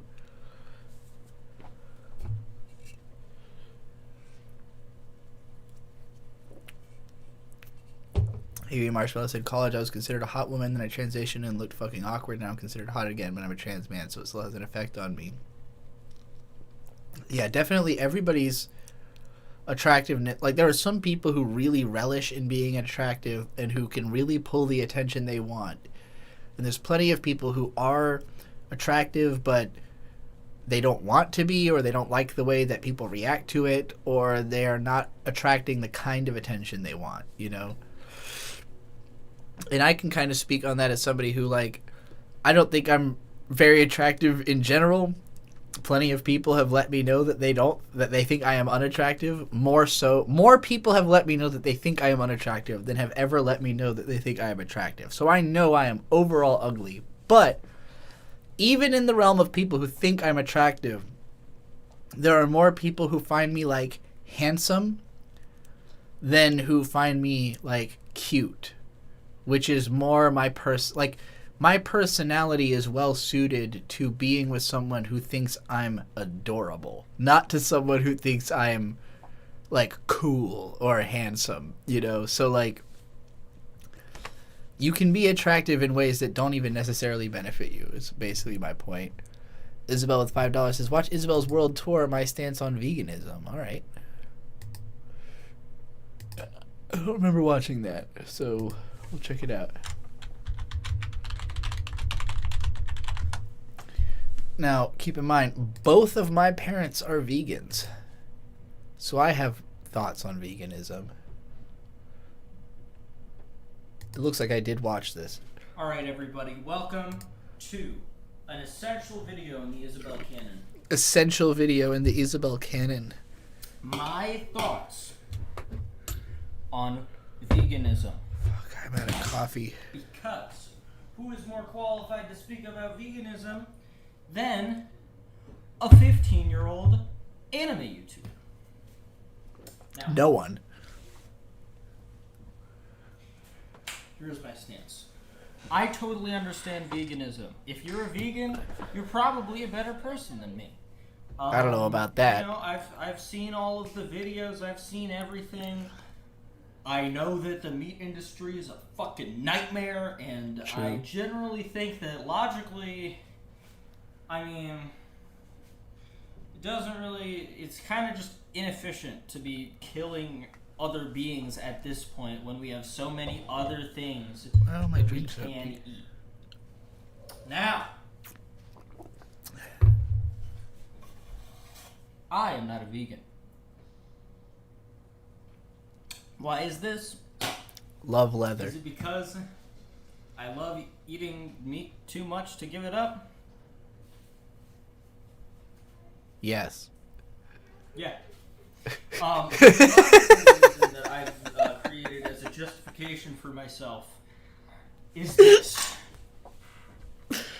See, I've never really cared. I've always loved animals, but I've always been like horrified by killing them unless you are doing it to eat them. Yummy. In which case, I don't care. Kill them all. Kill And them all. Here's why, okay? Feed me if that you- kangaroo meat. Okay. You can eat. Kangaroo's Food actually not that hard to come by. Is just obviously the best thing. Yeah. Like, obviously. Yeah. I don't eat that much of it. Simultaneous sip. But that Unintentional. doesn't mean it's not the best thing.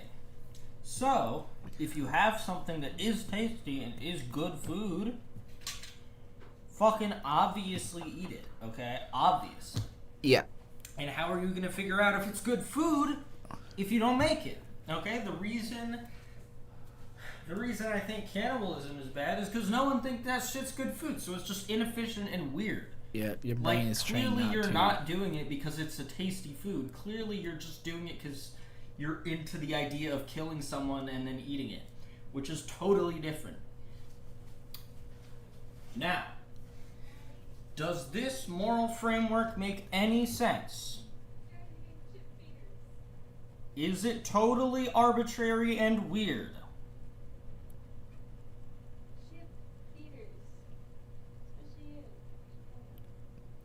This is the part where you Hey everyone, you go on naturally feel like just Incorporated, pay me giving money. a head pat, Bye. like, all right, you did it, good job. You don't have to say more words.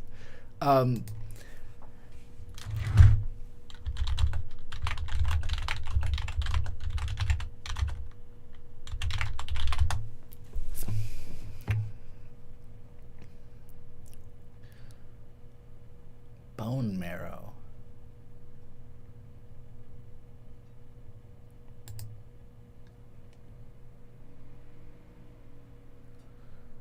Raw meat is hard to digest. Fire removes the rest. Cooking meat means your body gets the same amount of nutrients from less food. What is the... Why meat, though?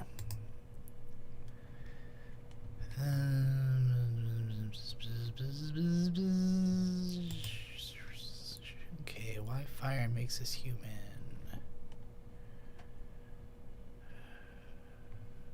Humans have language and fire. We always bring language and fire. That sounds right. This article's way too fucking long. Just give me the information, please. Okay, that wasn't as helpful as I hoped. Larger brains. Is this true? Cooking specifically. NPR.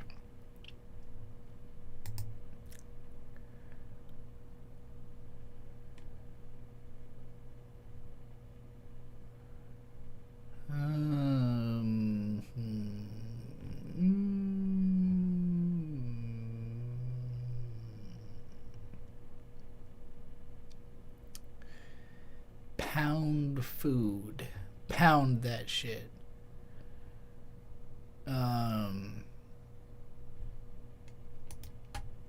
So it's not so much that eating meat is important as that cooking meat is important to brain growth, I guess. Does it matter that it's meat or just that it's cooked? That was those articles were not very clear about that. Like, it's not the meat, it's the cooking the meat, okay? So it's the meat but cooked. Right? I can't cook a vegetable and get the same effect, right? Seems understudied. But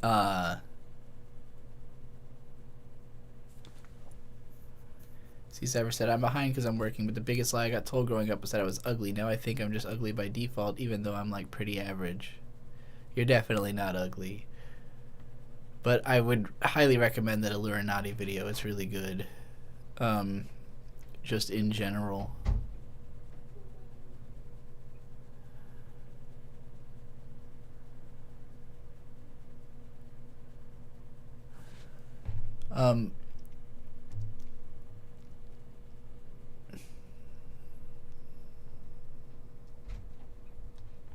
Yeah, Isabel does have cool hair. Ugly Gang says, really? Hell yeah. Yeah, part of the video is like basically saying like, hey, if you are ugly, you can just like be okay, like you can be an advocate for ugliness. Like the reason that ugly doesn't get talked about and like considerations are not made for ugly people is that they don't want to admit they're ugly. But like you have to, like, that's the first step, you know. If you're ugly, have an anime profile picture. I mean, that's just like announcing to the world that you're ugly, basically. Or you're an artist. Like, either you drew it or you're just telling everybody you're not confident with your appearance. Which is fine. I do the same thing. But, yeah. Oh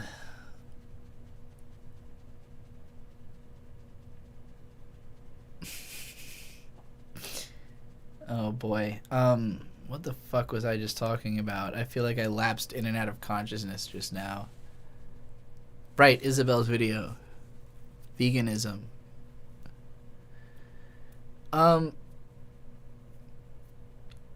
So I think that veganism is really something that happens to you when, like, you you reach a certain level of, like, personal moral determination that, like, you can't rectify the way you feel about what you're eating versus actually eating it. To me, it is a type of eating disorder, kind of. Like, it's like you've mentally blocked yourself from being able to eat certain things because of how you feel about eating those things. And, like, I understand it. Like, I understand reaching that point morally and being like, this is wrong. We shouldn't do this because this is wrong. And I'm like, yeah, but everything you do is wrong. Your whole existence is wrong. You live in a wrong world. You participate in wrong systems. Like, this one change is not going to change everything else. You know, like, you going vegan and convincing your friends to be vegan is not going to save the animals.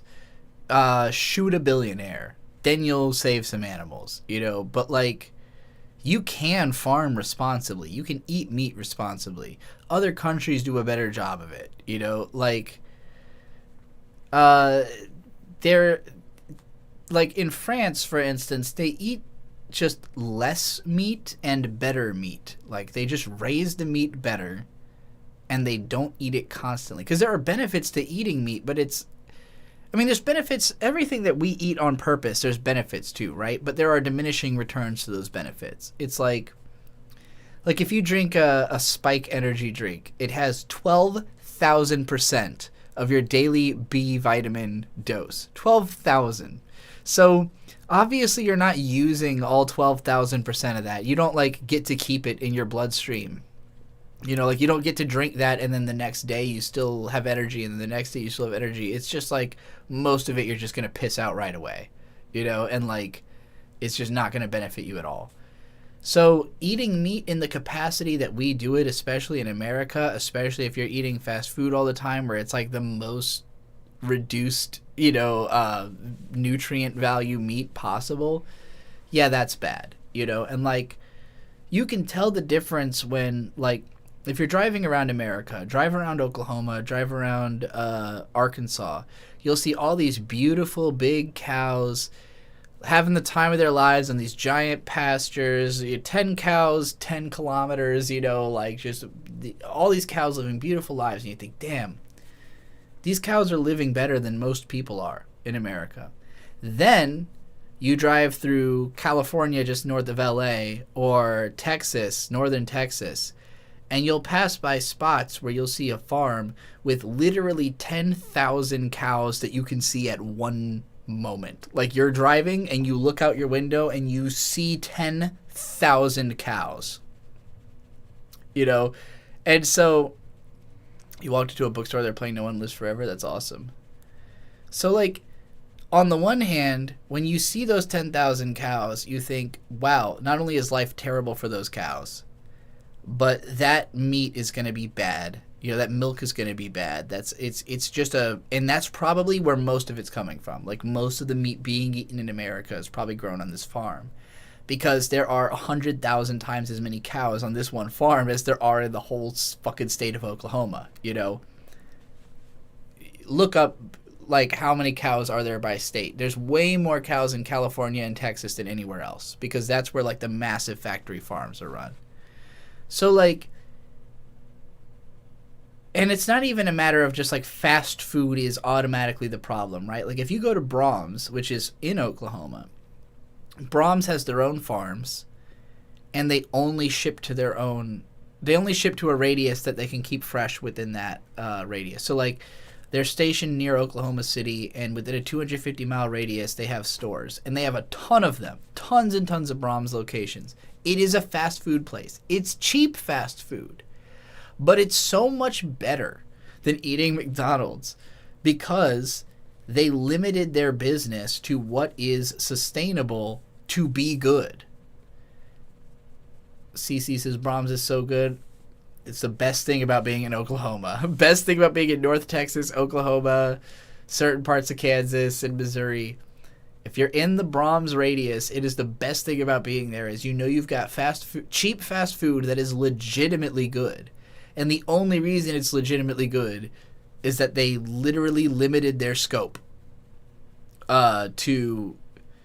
Nisa said, best fast food I've had, KFC, was on the islands. The chicken was on another level. And that's just because of the distribution, right? Like, they're not importing their chickens from Kansas, or California or whatever. Like, they're just growing chickens on that island, selling them to that Chick-fil-A. Or that KFC, rather. God, those two are the same place in my brain, I guess. So they're, that one KFC is like buying from farms on that island.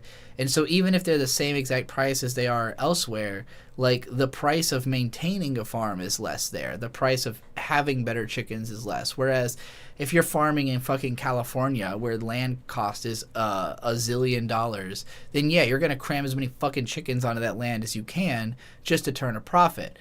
And again, that over-under means you have to have way more customers. You have to have a way bigger operation.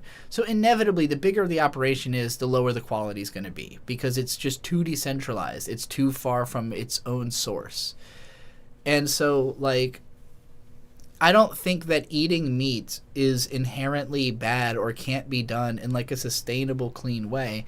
And I also think that, frankly, if we did not eat cows, there would not be cows in America. They would be gone. We have extinguished a lot of species that used to exist. Grizzly bears are not in North America anymore, or not in the United States anymore. If you research early United States history where they were expanding and crossing the country, it was mostly how do we deal with the fucking grizzly bears? They're too strong. They can resist. They can take a number of musket bullets before they go down, We annihilated them. We annihilated the grizzly bear. We annihilated mountain lions. We annihilated the dodo bird, lots of other birds that we overhunted until they're gone, Absolutely try Brahms when you go to OKC, and yeah, you spelled it right. Later, Angry Marshmallow. But yeah, Brahms rules. I love it so much. Pollo Loco is the fast food my mom took me to. I had a double take when I started seeing them in the U.S. Pollo Loco is pretty good. They're all right. But yeah, it's just a matter of how localized it is. And if you go to even if you go to McDonald's or KFC or Taco Bell or Pizza Hut in the Philippines, all of those are everywhere. They're everywhere in the Philippines. But they cost the same price as they do in the United States. But that price in $5 USD is worth 5 times as much in the Philippines as it is in the US.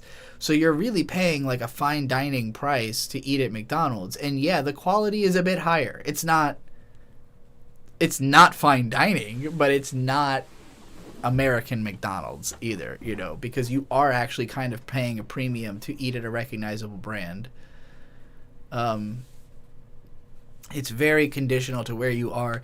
Here in Virginia, for instance, I have never been to a good Burger King in Hampton Roads.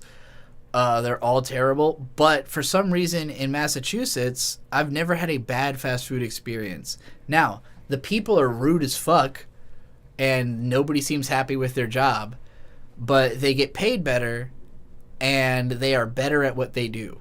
And so, you could go to a Burger King almost anywhere in Massachusetts and have a better experience than you'll have in Virginia. I'm not saying it's going to be amazing. Burger King's not good food, but Here, for some reason, Burger King is just the lowest tier. It is like the worst fast food you can get in Virginia Beach. I don't know why. It just happens sometimes. Something to do with... But if I had to guess, it would be because Hampton Roads is super out of the way and that very little of what you eat here comes from here. You know, unless you are buying from a fucking literal local farm, there's not that much of a shot that the food you're getting came from here, you know, or anywhere near here. Burger Kings there are so bad. Yeah. I've heard your horror stories about your Burger Kings. Legit, like, it was so... Like, the couple that I went to in Massachusetts were so much better than the ones down here that it really made me, like... It was quite eye-opening to, like, okay, it's not like a problem of Burger King's corporate structure as much as it is, like, that different places just have a different relationship to fast food employment, I think, you know? All the Five Guys in Minnesota are great, but they weren't very good when I had them in LA. I don't know why. Probably because they're newer down there. Because Five Guys comes from the East Coast. It radiates out from DC. And they are... Like, so that's a good example of something that, when it started, was probably way better than it's become. Like... Because Five Guys was originally just, like, a restaurant in Washington, D.C. And you probably... If you've ever, like, stood in a Five Guys and read all the fucking articles that they post all around the walls, they're all about, like, the first year that they were open, where they were getting, like, all this praise in D.C. Five Guys, like, the best burger chain here, in your opinion. And that's one of the first places they... Because they started from D.C., they expanded to, like, New York and the Carolinas... Eventually we had him, like, I remember a time before Five Guys existed at Virginia Beach, and now there's, like, maybe 3 or 4 of them in this area. But, like, even in, like, 2007, they were, like, only here, you know, like, they were only on the East Coast, and what they used to be known for is throwing peanuts on the floor, peanut shells. Like, it used to be that you went in, you filled up a bucket of peanuts. You got, like, a burger. If you got fries, they fill the bag with fries. You know, like, you get... They like, take a tray, fill that, and then just put a bunch more fries in the bag. And you throw the vinegar on the fries, and you fucking, you know, gorge yourself on peanuts while you're waiting for them to cook your burger. Throw your peanut shells on the ground. That was the point. It was, like, that old school diner style.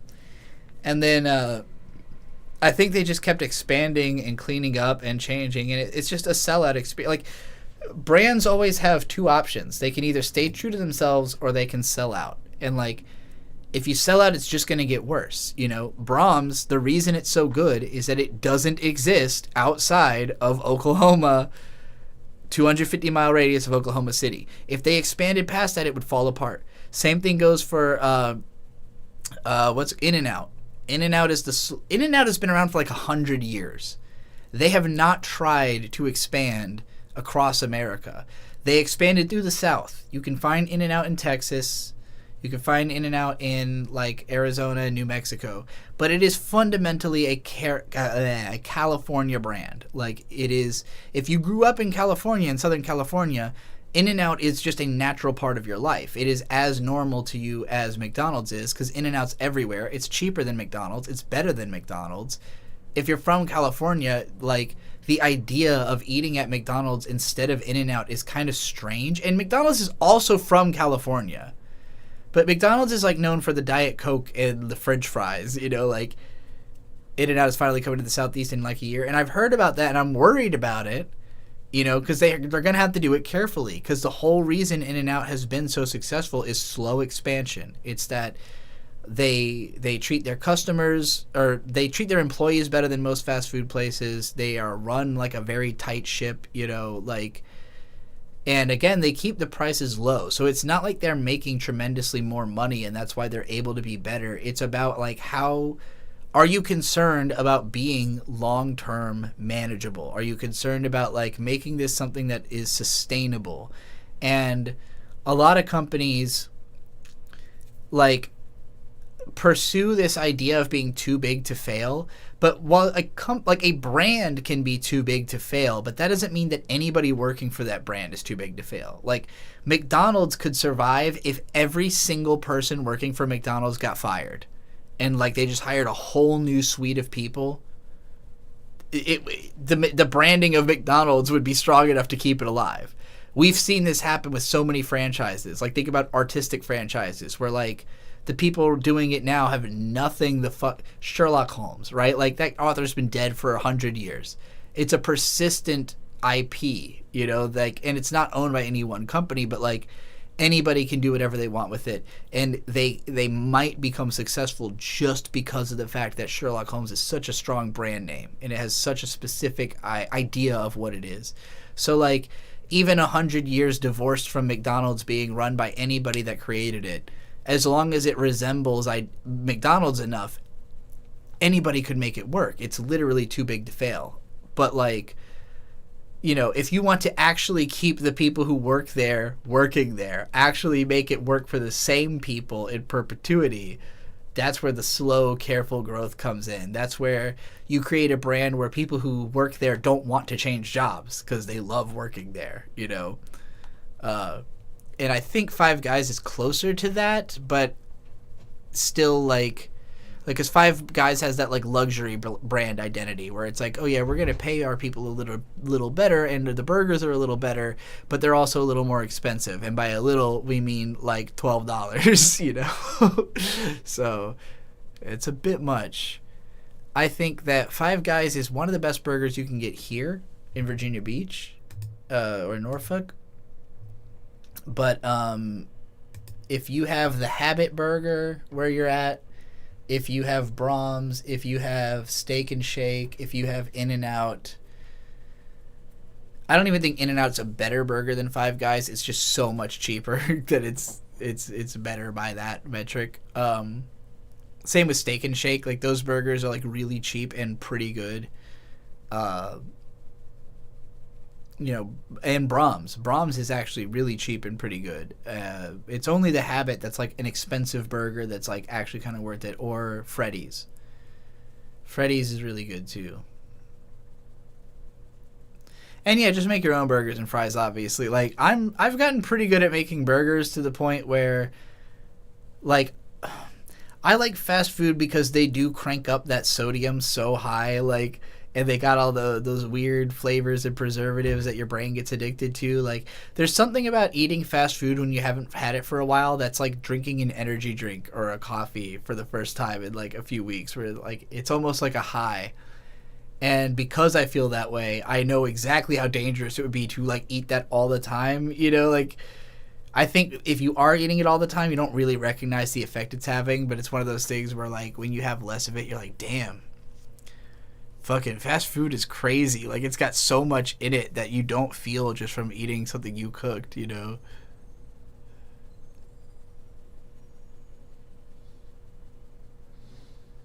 In-N-Out is incredibly fast is another part of the point, yeah. Even though the lines, I mean, In-N-Out is very fast service compared to the fact that you will spend 25 minutes in line because every single one of them is hopping at all times, but yeah, it's fast how they actually make your shit. You have McDonald's, Five Guys, Burger King, and Culver's. Out of those, Five Guys is probably my favorite, and Culver's would be the one I'd probably end up going to the most, though, just because it's faster. They're both kind of pricey, though. Yeah, I know Culver's is big in the Midwest. Y'all gotta have more than just that, though. Just get a real burger at Flame Burger? I don't know Flame Burger. Hold on. Let's look up.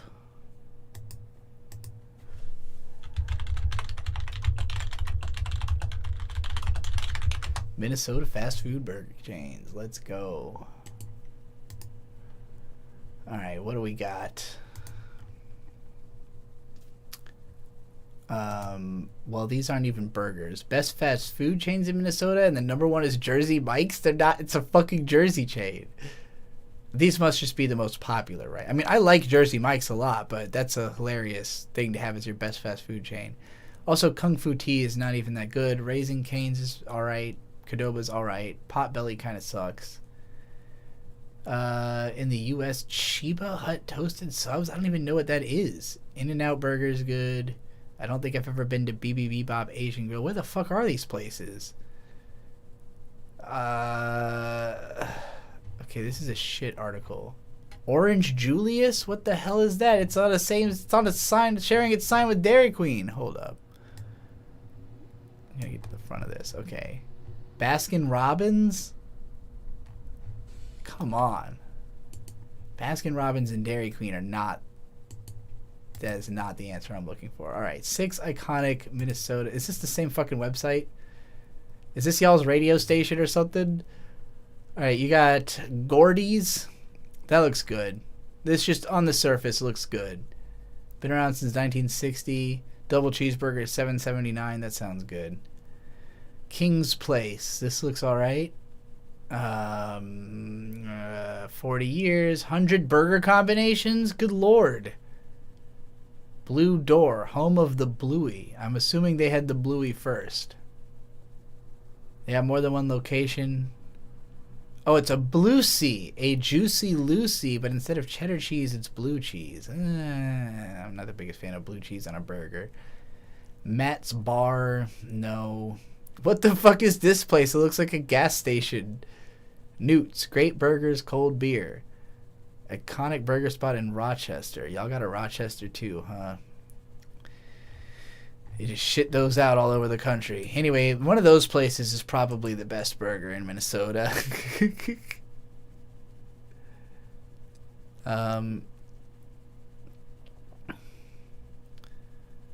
Z Cypher said I lived near Culver's and the McDonald's was demolished. Oh no.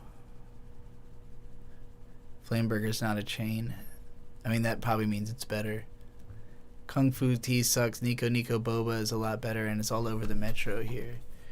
Yeah, it's why does fucking half of my audience live in Minneapolis? Yeah,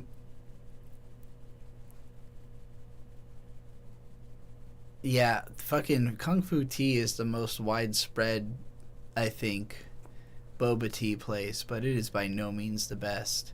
I don't even think they have lychee boba. The best bubble tea experience I used to have back when I lived in Braintree was we had this amazing Asian grocery store that had like stores inside of it, and one of them was a bubble tea place, and I could get a watermelon flavored tea with lychee flavored bobas, and that was my go-to. And everything since then has been living as a pale comparison to that. The overlap between being trans living in Minnesota is simply getting higher? I guess so. Like, all the trans stuff I see online is about fucking SeaTac. It's always the Seattle-Tacoma area. So it seems like the West Coast has amassed all of its trans people in Seattle. And I guess the Midwest is amassing all of its trans people in Minnesota.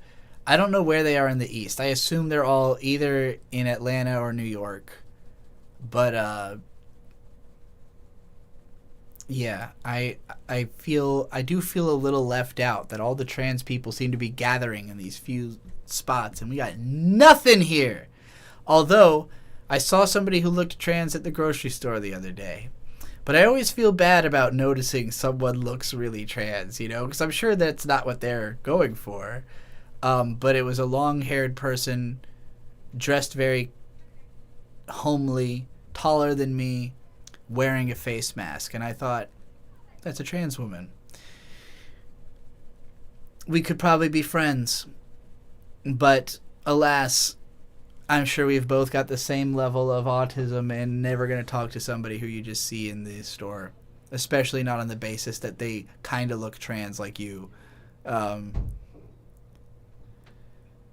Stranded in Illinois? Oof. I'm assuming you don't mean Chicago. No one transitions not to be passable. And that's the other thing. I don't know that this person was transitioned or if they are just obviously trans, you know, because to me, those, like, walking around in society, you see some people and you think that is clearly a person who is transitioned, and then you see some people who you think that is clearly a trans person, and I have no idea if they know that or not, you know, like, This was more on that level. This is more of a, that's probably a trans woman, but I don't know if that is what they're doing or if that is just incidentally true, you know? Or if this is an attempt at boy moding that's just failing because I'm a trans person, you know? Like, this could be someone that nobody else would think was obviously a woman except for me, you know? Including themselves.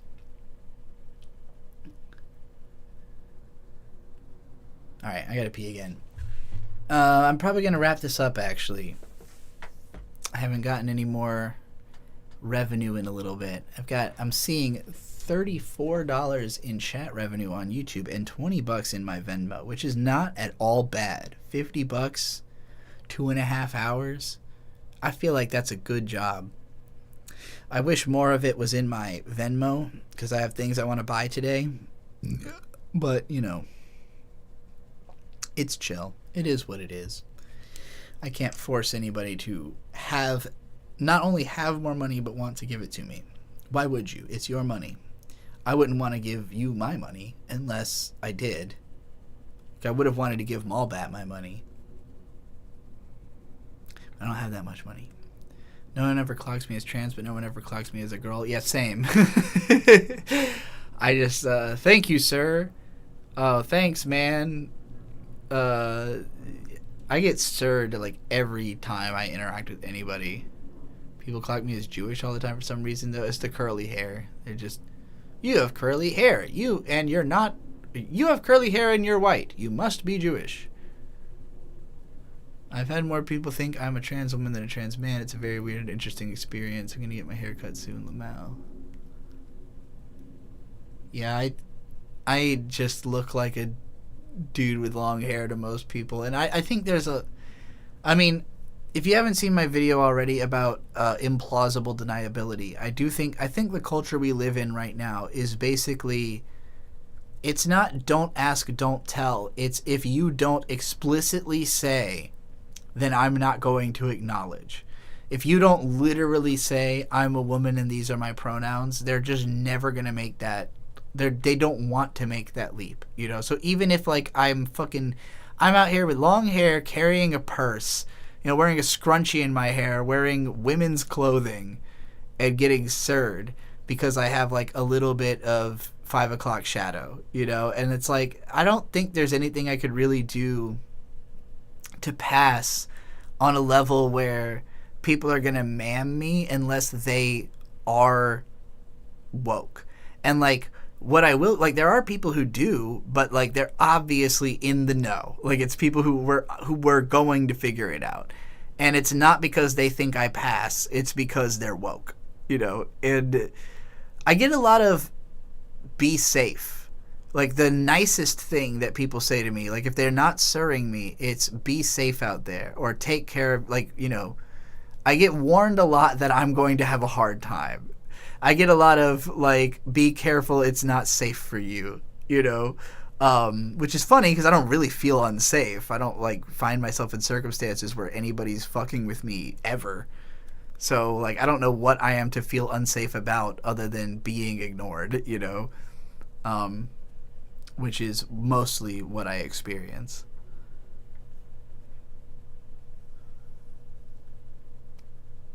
Your girlfriend thought you were a cis-TERF for years before you built up the courage to talk to her. That is wild. Face and voice really are important for that stuff. If you don't get those things right, you get misgendered forever. Yeah, pretty much. I mean, and it's not, like, unique to me as a trans woman either. Like, there are plenty of women who get misgendered all the time. You know, like, in the same way that I, as a kid who believed I was a boy, was constantly being called a girl. Like, you know, misgendering bothered me before I was trans, before I self-identified as trans, you know? Like, so it's the kind of thing where it's not about, like, what you want. It's about how people see you. And, like, you know, I can affect that to an extent, but like there's a definite, like, what's the word I'm looking for?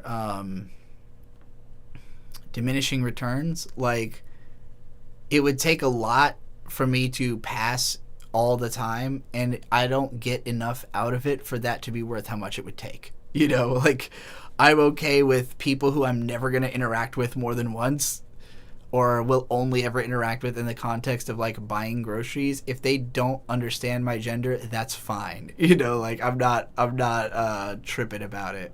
Like, it's different with people who I want actually in my life or to respect me or see me a certain way. But those people are going to have to do a lot of communication to even get to a point of understanding me anyways. So inevitably there will be a closer, you know, relationship or understanding there than I'd get from some random person who's, you know, I'm going to get sirred. It's just going to happen. Like, it would, again, the effort it would take to not, to like, nothing would ensure I never get sirred, but the effort it would take to make that a rare occurrence, I'm not going to get that much out of it, you know? Like, I'm fine with the fact that I know I'm trans. I don't need everybody else to know that I'm trans or even to know that I'm a woman. You know, like, if they don't think I'm a woman, it doesn't affect me for the most part if they're not a part of my life, you know? So it's not something I'm like, it sucks in the moment because it's always just like, oh, yep. Especially if you just did something nice for somebody, like hold open a door for someone or like give money to someone on the street and they're like, thank you, sir. It's just like, no good deed goes unpunished, you know? But again, it's not like such a big deal that I would stop doing good deeds over it, you know? All right, I'm going to end this stream now. I have to piss. And I have to clean my bathroom and go to my parents' house to pick up some mail, I guess. Please send me money on Cash App or Venmo, because then I'll go spend it and have a good day and not think, oh my God, I'm so broke. So I just paid my phone bill, so I'm out of money. All right. Good night, everybody. See you later.